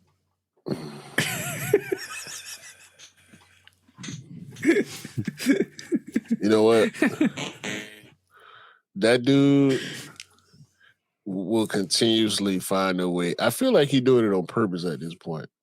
Yeah. I feel like he didn't heard people talking crazy about him, and he just gonna do any and everything he can do to antagonize people to make headlines because we don't care about him like that. If you put that, I watch. Okay, if you're a footballing fan, right, and you analyze the game, if you watch the Portugal game, they played for CR7. They wanted him to score. For some reason, everything was trying to set him up. He missed two glorious chances. He couldn't find the pockets, couldn't find the spaces, couldn't jump. He got out jumped by the Dominican Republic because he's not Messi. So if Portugal carry on the way they're going to carry on, which I feel like they're going to carry on the way they're going to carry on, they will be swiftly exiting the World Cup. And they were one of the favourites before. Good for him. Bad for everybody else. He probably promised all his teammates money to cater to him, or the manager is telling everybody to cater to him because he's supposed to be some kind of GOAT, some kind of legend. You know what? Fuck his game, okay? I don't like him as a person. I don't give a damn how good he has been. Clearly, he ain't as good as he used to be. Thank you for saying has been, because I'm going to say one thing. What other player sticks up their hand to make sure their own aligning player that scored a goal is offside? That's what I'm saying, bro. That's what I'm saying. He's snitching on his own fucking teammates on the pitch, bro. He is the worst. One of the worst. He just wants to make sure the rules are being followed. No, fuck that. There's a saying, I'm pretty sure both of y'all heard, if you ain't cheating, you ain't trying. If the referees I have a lot of don't Portuguese call it, friends, so it's sad. If the one of my good friends is Portuguese as well, he don't even like me. So yeah, it's fuck him, bro. But if the referees don't call it, they have VAR, so they'll just check it and then call it. VAR don't work on him. Yeah, well, bro, that's karma for you, because Ronaldo elbowed one of the Northern Ireland defenders in the qualifying games, and he got a 3-match ban, right? And because he got a 3-match ban, he wasn't supposed to play the last 3 games internationally. And FIFA, because he's FIFA's darling, secluded the 2 matches that he was banned for after the World Cup, so he could play in the World Cup. So it only serves right that karma came along and said, okay, cool, that's fine, you can play, but you're gonna not play at all properly, and this is what you get, and this is what he gets. And if Portugal don't qualify, and if CR7 does play and continues to play, he won't play that well. And he won't score. And to be honest, CR9 hasn't got a World Cup goal in history. So there you go. Bro, that alone speaks to the corruption in FIFA. He's not even the best current elder statesman in the sport. Are they mad at Messi because he came to the U.S. to play or something? Nope. But the thing is, with FIFA, it's always about getting the best players and the best commercial players to the World Cup. So they'll be happy Messi's playing. They'll be happy Mbappe's playing. They'll be happy that they both scored goals. Haaland scored goals. Haaland got 2 goals. Mbappe got 2 goals. Messi turned up, got a hat-trick for Argentina. So they're happy. They need their top players and their top athletes to be performing. But when you're not, and when you should have been banned and you're not banned and you get exclusions because you are a top player and you are the media darling, that's what you get. And karma will always come for you. And I believe, like I said, I always believe in karma. Karma will always come for you. And that's what happened. Bro, there are 25-year-olds better than him. Like, what? Anyway, man. I don't want to talk about him no more. He's a douche. Anyway, should we go to the next quiz strike? Yeah, next quiz strike. Okay. Anybody seen the K54 releases recently? Mm-hmm. I'll pop them on the screen and I'll let you guys go to town. If you want to go to town, that is. Ain't no town to go to with this pack. There you go, bro. I like the IE11. I do. I'm having a hard time understanding why they keep choosing to use the Jordan 1 Low Retro versus the Jordan 1 Low OG. It's just not a good looking sneaker. In my opinion. I don't mind that one there. I mean, I don't think I would ever wear that one, but kind of like what's going on. That's out of all of them. I'm just talking about the silhouette, not the colorway. the OG versus the retro, the OG will always end up looking better.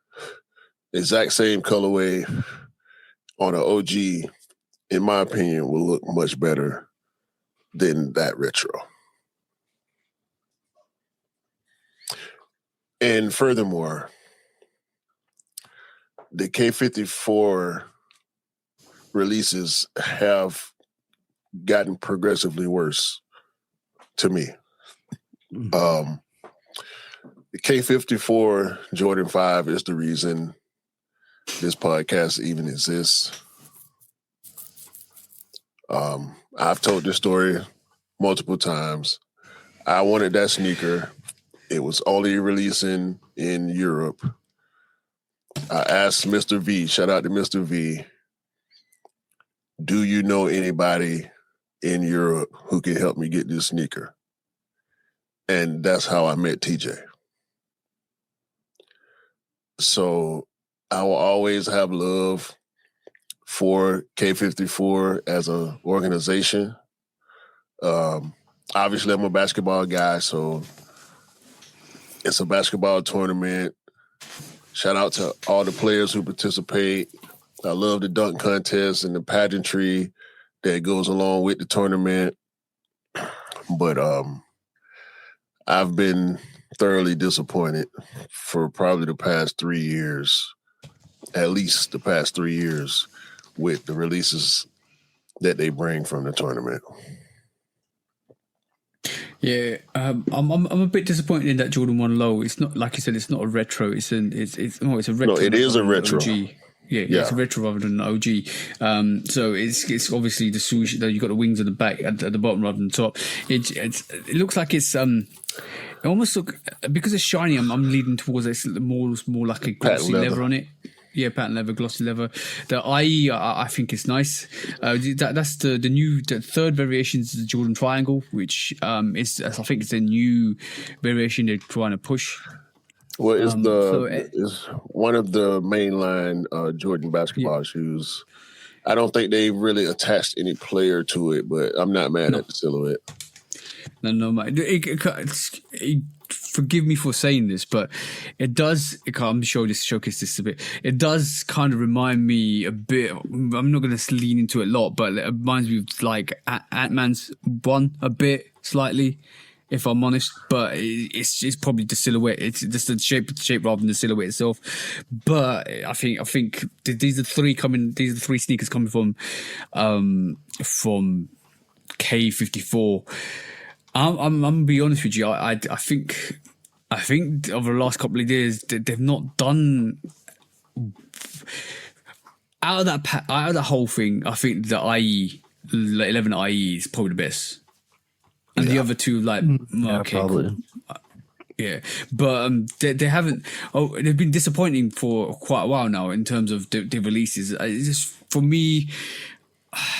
Having that basketball tournament in Paris under the Eiffel Tower, being so iconic that it is over the years, it's just you would expect them to have a repertoire of sneakers that have been like was the fives. We had a couple of good variations before then. They haven't. They just kind of just slowly, steadily just had a little bit of a not fall off, but just a mellow decline. If you had to choose a sneaker for that colorway, what would you choose? I would go with the 11 IE also, but that colorway, I wanted to say, it reminds me of when I first started at Foot Locker. They had the Jordan Spizike Citron, or also known as the Nelly. We'll throw it up here. But it's basically like the same style colorway. And I really wanted this shoe for a while, and I was like, I'm not going to buy it. But yeah, if I was younger, I'd love that colorway. But the models, like the 11 IE, is the only one I kind of like, and I don't even really like the 11 IE. I would never buy an 11 IE. Like, I have bought them in the past. That's what's wrong with you now. No, that's what's wrong with you now. See, I knew it was something about you, Collie. I figured it out. You hate the 11 low IE. That's it. I'm putting that tag on you, and it's staying there. Yeah, that's it. Because I'm not that old. Only old guys like the 11 low IE. Because it reminds you of high school. Okay. Reminds you of high school, right? So You know what? Don't you patronize me. Don't you patronize me because I was in high school in the 90s, you young punk. Sick of y'all young punks and y'all judgments, all right? Also, stay off my lawn. So over the years, the K54 has. To be honest, in 2024 they did the actual Jordan 3 K54. Didn't get a lot of hype behind it, but that I thought that was a dope sneaker when they released. They did the red and blue like those Ashley Jordan 1s. They did the 6s. They did the 1 lows. They did a lot. They've done a lot, but even the like Mean Q known for the 5s. And they did I think the K54 3s with the color, the all black with the color switch at the back, just like the Balvin. That was dope. They've done some very, very, very dope variations of K54s. But I think like I would expect them to hit like out of that. They've got a retro one, which is not an OG. They got Jordan 11 IE, which is not, it's a Jordan 11 IE, which is the IE variation, which I think is more OG-ish than a normal Jordan 1 low. And then they've got a new model. Like, where is an 8? Where is a 7? Where they've done reading the 6? Where is the... Yeah. They should have did a 40. Exactly. So, like, what is Jordan Brand not kind of aligning itself to give K54 the silhouettes that they need to kind of design to, or are they just giving them? It almost feels like we're giving you like not Teen Jordans, but we're giving you like non OG sneakers to mess with. So let's see what you can do with these before we give you something better. Well, I want to run out of models. I mean, they got 40 to choose from the signature line. Oh, come on, 40. You're gonna get the 2009s or whatever, or it's 2010s with the windows in the middle. Like you're gonna get those. No, hell no. They should never bring that. Or the 2009 with the jewel in the back. Like you want those. They should never bring those back. Yeah, there's a lot of ones they should bring back. They could have did a 14. They could have did a 15. Those are 21. 21 would be good. 21. Mm-hmm. TJ, I just asked TJ last week, what's a retro model that he wanted to see return? He chose a 21. So there we go again. Like they don't listen. I don't think they listen to the community as well as they should. Yeah, the not just us.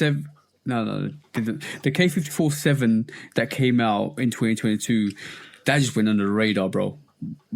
I totally forgot they released that. And also 2019 they released the K54 Jordan 8, which is all black with the K54 print on the back. I think that was dope.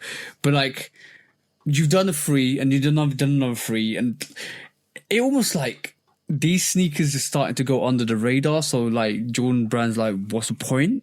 Let's just give them something that they can hopefully give them something that's not as popular as the shit that's already going under the radar. Well, you know what would have popped off, and people would have loved if they did the 17, because there's just these guys that are like, oh, they keep doing 17s. I'm in love with them. They come out and they do really well. So if they did a 17, people would go crazy for that. And yes. 17s don't even hit the European market and UK market like they should do.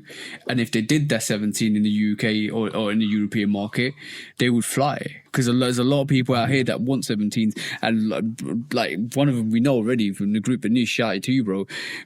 Like every time he pulls up a 17, we have the conversation. You know, bro, it's not going to come out in the UK.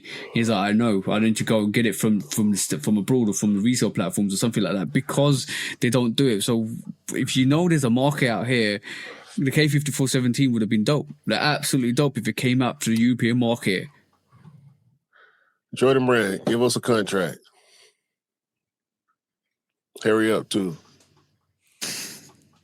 And we include Collie that is in that as well, because Collie don't count. He don't like IEs. He can't count. What you mean? Because if they gave me the contract, that IE would never be in that release to begin with. Like, it would be a good choice. Good choice. It's the original Jordan 11 low, Colin. Come on, man. You might as well go get some fusions. What? You know what? It's been a good show. Appreciate y'all for listening. What is wrong with this dude, man? Nah. Next he wants the K00. No, Collie. No Team Jordan. No Team Jordan.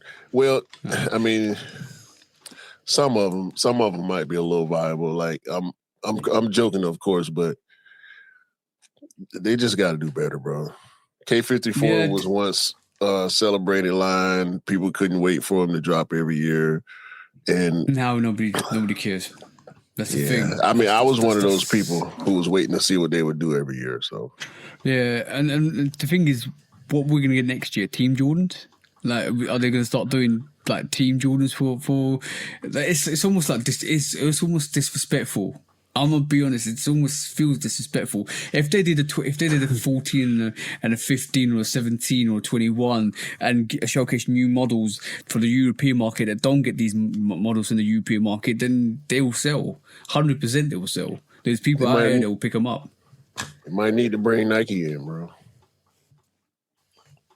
Because at this point, Nike's basketball retros are doing better than a lot of these Jordan retros. And if they don't want to, I'm not saying rinse and repeat, like keep doing the same silhouettes over and over, but come on, man. We can't stay in the same 1 through 12 or 13 range, but it's got to be more variety, bro. It's going to be 3 to 4 silhouettes every year. Maybe they need to do a K54 Foamposite. It would be nice if they changed it from a Jordan tournament to a Nike tournament. They could do some Kobe's in there, some posits in there. Like it would. That's what I was thinking. So nice. Some books, but yeah. It's a Jordan tournament, right? So it's just not going to happen. Hey, Jordan is the child of Nike, so if they wanted to make it happen, I'm pretty sure it wouldn't be that difficult. Yeah, the five Jordan wouldn't get his money from it then, so he would. They let him do a cryo shot, for Christ's sake. They can give Nike a K54 model. If Jordan can do a cryo shot, Nike can do something for K54. That's all I'm saying. I mean, the only Nike athletes that's doing a crash is Tiger Woods. I said cryo shot. Oh, cryo shot. I heard crash. No. That was a solid joke, though. Yeah, that's definitely a crash out. Definitely a crash out, Charles. And Tiger ain't Nike no more. He got his own goofy ass brand. Yeah. Okay, cool. Let's move on to for our subject one of the favorite subjects for this week or for the podcast. Should we go, bro? Oh, we're still doing that? Yeah. All right. Let's do it. When resale is too high. Damn resellers. Order. When hype beats go too far. These damn hype beasts.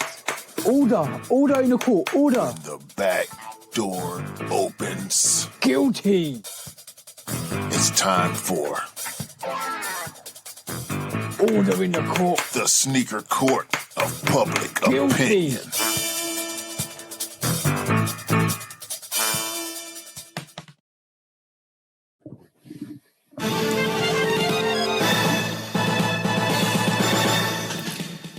Guilty. Welcome back to Sneaker Court of Public Opinion with me, Judge Public Opinion and Executioner.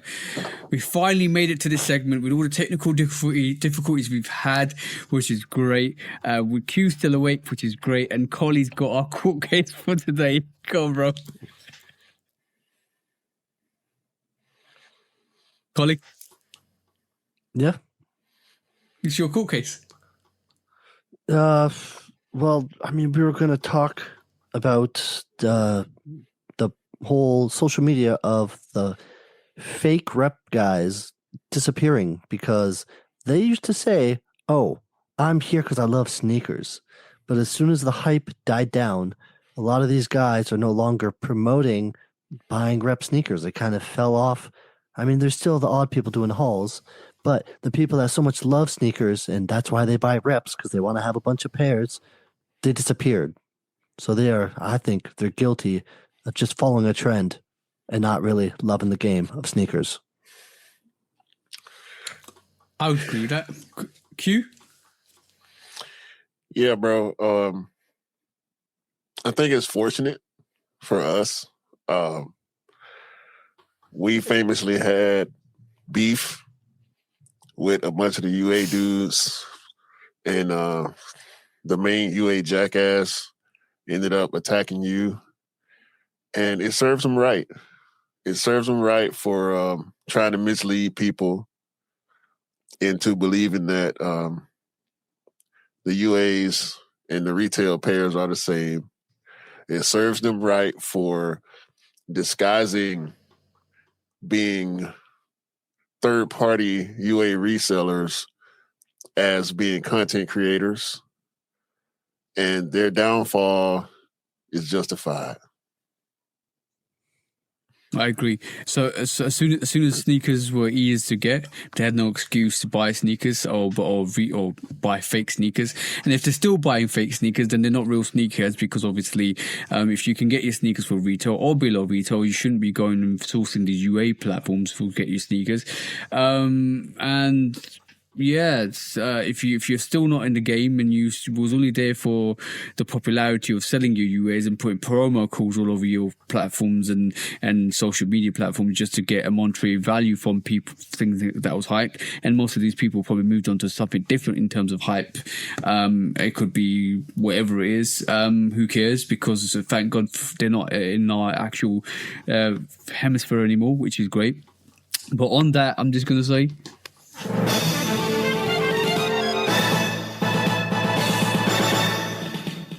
Guilty. What verdict do you want to give him, Collie? Oh, I'm giving them guilty the whole time. You can't say you love something and then buy fakes of it. It's like saying I love, a good steak, but then I'm buying a cheap, dollar store blade cut and saying it's the same thing. Or buying vegan. You can't. Yeah, yes.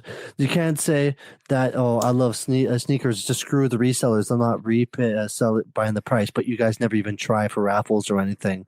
And then when the shoes become available, or even just a little bit over resale, they just all of a sudden they've disappeared. They're not having collections anymore.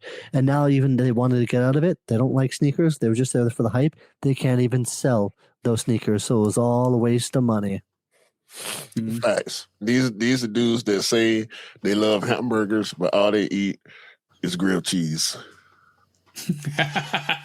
and what that proves is vegan beef is not real beef. Isn't that right, bros? Right. Tofu eating motherfuckers. There you go. When resale Estrogen is in that, too you're gonna grow high, boobs. Damn resellers. Order. when hype beats go too far, These damn hype beasts. Order in the court. Order. the back door opens. Guilty. It's time for Order in the court. the sneaker court of public Guilty. opinion.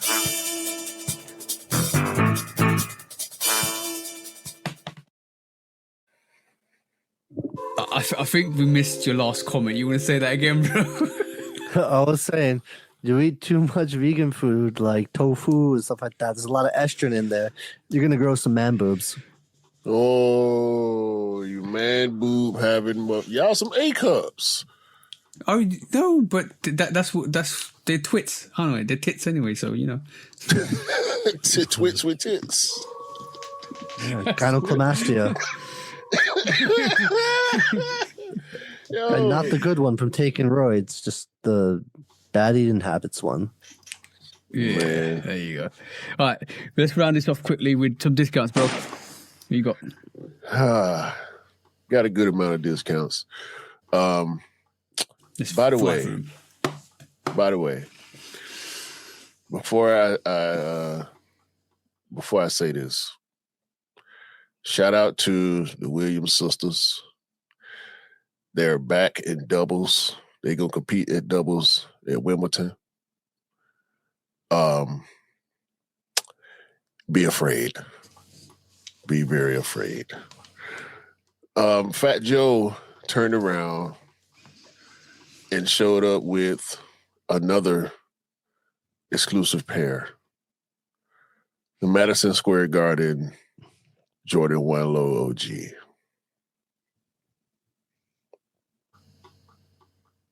I ain't got too much more to say about that because it's not orange or blue or orange and blue.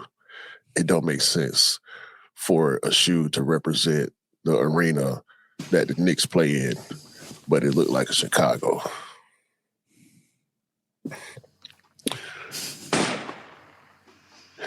Nego and Human Made has acquired Undercover. Interesting. Shout out to Nego. The Big Three goes public. $290 million deal. They are now opening the public to be able to invest in the company. Shout out to Ice Cube. Shout out to all the former professional players and street ball players and everybody that's keeping the Big Three afloat. Y'all didn't think it was going to work. Guess what? It's working. So good for them. Shai Gilgeous-Alexander is now a Nike athlete, switching over from Converse, which is, of course, owned by Nike.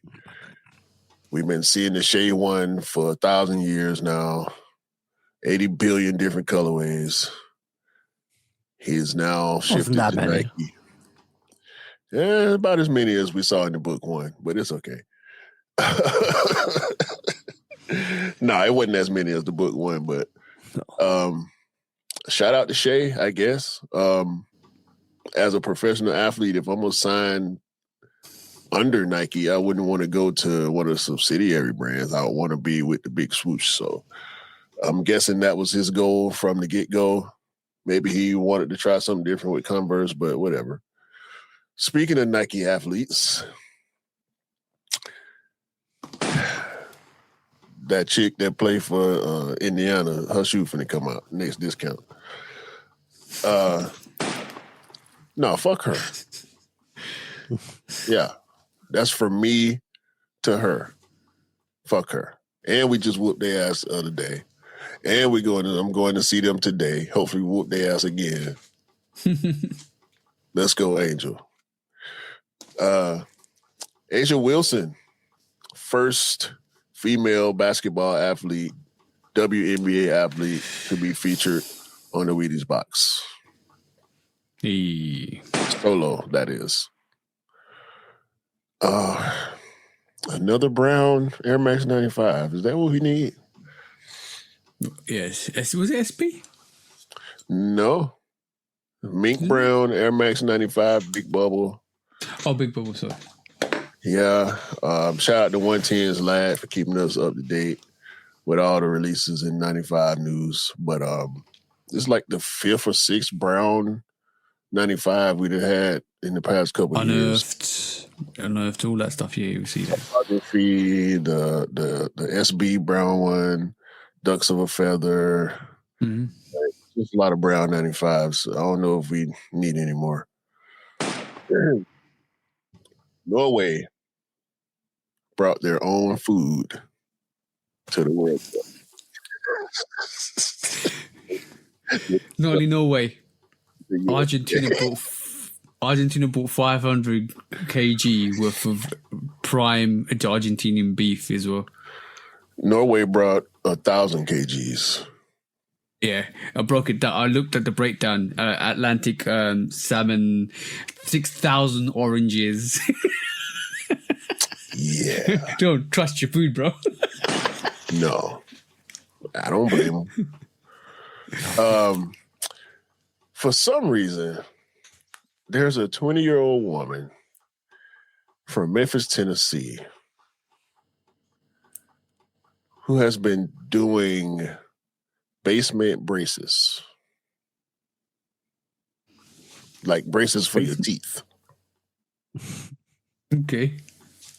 She's been hooking up girls with braces from her basement because for some reason braces are fashionable now. Yeah, fashion braces. Women are going to get, probably men too, are going to get braces in their mouth for fashion. The fuck happened to gold teeth? This Tennessee we talking about. We talking about the Southeast United States. We're known for gold teeth, not braces. What the fuck? Get a grill. Get a grill. Get a grill. It's probably cheaper. Anyway, braces are. Well, I don't know. It's in a woman's basement, so. Well, yeah, in that case. I mean, but we also saw basement BBLs a few years back, so yeah, it's one of them situations. She gonna get locked up for sure. Somebody gonna get hurt getting them basement braces. I already know. Jose Alvarado, NBA champion, has officially signed with AN1. Speaking of NBA champions and their lower tier shoe contracts, OG Anunoby won a title in Skechers. He's the first NBA player in history to play for a championship team in Skechers. And guess what Skechers did? Fumbled the bag. The man wore blue and orange Skechers a couple times during this playoff run. Can you buy that sneaker? You cannot. Skechers, y'all some fucking idiots. I mean, we got first... maybe it will come out later like the Shies did. The Shies could have came out right as he won the championship, and they waited like months. Bro, so I don't understand. On that same note, we are, like TJ said, going to see a return of the Jordan 3 Knicks. They dropped a pre-order on sneakers. Was it yesterday or the day? It was Thursday when the parade happened. They dropped a pre-order. They got two sneakers on pre-order. Yeah, they got two sneakers on pre-order. That seems like the move that we've mentioned this previously, but that seems like the move that seems like the best move for Nike Jordan Brand to preserve their recycling and effective production. Yeah, because it was a limited pre-order, so not everyone got them that they wanted. It was that and the Air Force One, and then there's supposed to be a later release date and all that, but. Me and my boys talked about this. You're a real Knicks fan, and you're going to wear a Jordan 3. It's kind of like a slap in the face because what Jordan used to do, bro, is hit the Garden. It's so contradictory. Yeah. But at the same time, I'm waiting on the Kif 95s with the Knicks colorway. Yep. So yeah, those were unlimited. Everyone that wanted that got that. So that's good. Everybody. Good on Kif. Everybody. I still don't like you, Ronnie. We got first looks at the Giannis Freak 8 in an all-white colorway. They look real cushiony, real bulky. I'm guessing that midsole molding is deeper than it looks on the outside, but they're looking real chunky. Giannis is a big boy, though. Shout out to the legends of the South. 8 Ball at MJG, Tiny Desk. Immerse yourself. Okay? That's all I'm going to say. Jordan 1 OG, Jordan 1 Low OG Laser coming soon. Lionel Richie trademarks his voice in this AI era. Smart move from Mr. Richie. Soul Goods has something coming. Don't know what it is, but there is something coming. Yeah. And last but certainly not least, some of the most Atlanta shit I ever seen in my life. There's a recording studio in Atlanta, Hartsfield Jackson Airport. On one of the concourses, they have a studio where you can go in and record. Is it? Music. Oh, that's dope. That's funny. That's some of the most Atlanta shit I ever seen in my life. What you say about So Good? Isn't the So Goods that woven sneaker that they've shown? Homeskate woven. Oh, Last thing I saw from So Goods was the airship, the brown and gray airship. Yeah, but I've got that. But this is what they've. I think this is what you're talking about. Elaborating to, bro. Yes, that's the one I saw also in my China sneaker group. Yeah, okay. That's So Good stuff. Yeah. I didn't see the sneaker. I only saw the ad, so I just wanted to give them some love. Yeah, I think that's the one. And these airships are dope. I need to wear these again. These airships are fire. Yeah, I obviously didn't have time to do my research this morning. Fine. We got you, bro. We got you. Woke up 2 hours later than I wanted to. So and we had a magical interrupted podcast with all the technical difficulties. Nah, StreamYard gonna pay. We gonna find a way off StreamYard. Every time we say we gonna leave StreamYard, they end up doing something to make us stay. They're gonna have to help us out at some point. Yeah. All right. Lastly, just a quick one. Collie, you got this, yeah? Good, the bad, the ugly? I'm not too sure right now. I mean, there's a bunch of stuff we talked about. I can go through it. Okay, let's press the button.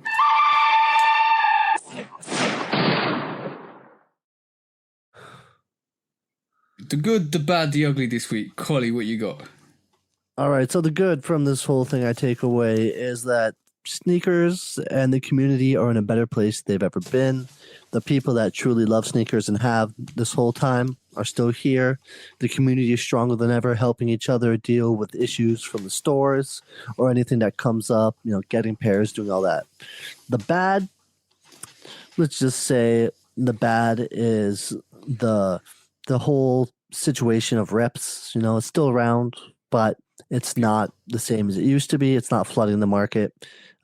So people aren't really paying attention to it. And the ugly is all those people that were influencing the rep community. They, it's ugly that they even existed, but now they're pretty much gone. They're not getting traction. No one cares. No one is watching it. And they have next to disappeared. Yeah, thank God. I like that. There you go.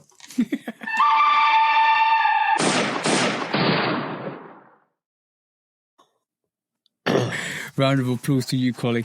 That's the best. That's the most positive, good, the bad, the ugly I've heard. Yeah. No, that was dope. That was dope. Since you're pointing off your work on Kylie, I'm going to get your ass next week.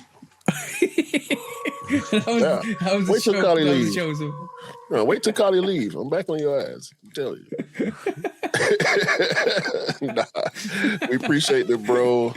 Kylie, y'all make sure y'all go to his YouTube, C3 Collywood Life. Follow him on IG. You on any other platforms besides IG and YouTube? I don't like short form content. I think it's the vile splurge of the human brain. We don't need to consume content that's only 30, 60 seconds long. Sit down, listen to someone actually express something, learn something, take the time out. People don't read books anymore. So if you're going to watch something, watch long form video. So yeah, IG, post pictures, get some inspiration from there. And then video content, it's got to be long form. That's the way to go. Facts. With that being said, continue to watch our shorts on YouTube. They are strategically cut to make you wonder what the rest of the conversation is. TJ does a great job with that. You can get some context from some of the shorts, but for the most part, you need to hear the full conversation to get the full context and not just think we two idiots yelling at microphones, which we are. But Yeah. So let me iterate. Let me iterate. A short that's a segment of a long form video are acceptable because it's like a snippet. It's a little cue of saying, "Hey, this is what we're offering. Come watch it." But the short form content that's only the short form content and goes nowhere from there. That is the type I cannot stand. Oh yeah, especially and the AI YouTube over shit. Yeah, YouTube, you need to be pushing short form. I should also, but for my content, pushing the short form is a tricky situation with the terms of service. So even though it would help my channel so much more and grow, it's just something I stay away from. But it's what, especially on IG, you want to grow on IG, you got to make content, short form videos. Yeah, it's tough. Also, along with following Collie on IG and subscribing to him on YouTube, go listen to In Kicks We Trust podcast. Type it in your Googles or your Yahoo or wherever your search engines you use. Type it in there. Dope Bros. Shout out to Rich. Shout out to Kev. Shout out to Witness Protection One. Shout out to Trevor. We got a long Knicks episode coming out tomorrow or the day after, maybe Monday. We had guys on today from New York, just giving their experience of what they had. They started the pod this morning at 9. They didn't stop until I think 1 in the afternoon. So I was on for like an hour and I had stuff to do. Yeah, they had to talk. I mean, it's been 30 something years since the Knicks won. So yeah, it's an episode to check out. Yeah. So In Kicks We Trust, those are the bros. They have all been on the pod. This is Collie's. This is your second time. Third time. Second time on you guys. That last episode we recorded on August the 31st. So it was early October last year. Okay. When it aired. So yeah, man. Those are the bros. Please do like, share. Make sure you're following TJ on all his multiple platforms, TikTok, IG. Y'all know me. I'm just on IG and YouTube. We appreciate everybody for listening, watching, participating, sharing, commenting. Have a great day. Better day than I had yesterday. A great week. A great month, a great year. Continue to buy what you like, rock what you like, and don't believe the hype. Okay? And remember, sneakers don't make you cool. You make the sneakers cool. Remember that. Yeah. Peace out. Anything you want to say, Collie? Nah, that's good. No, Collie done. We done with it. It's over. Great podcast. It's over. I'm happy. Good time. Peace out.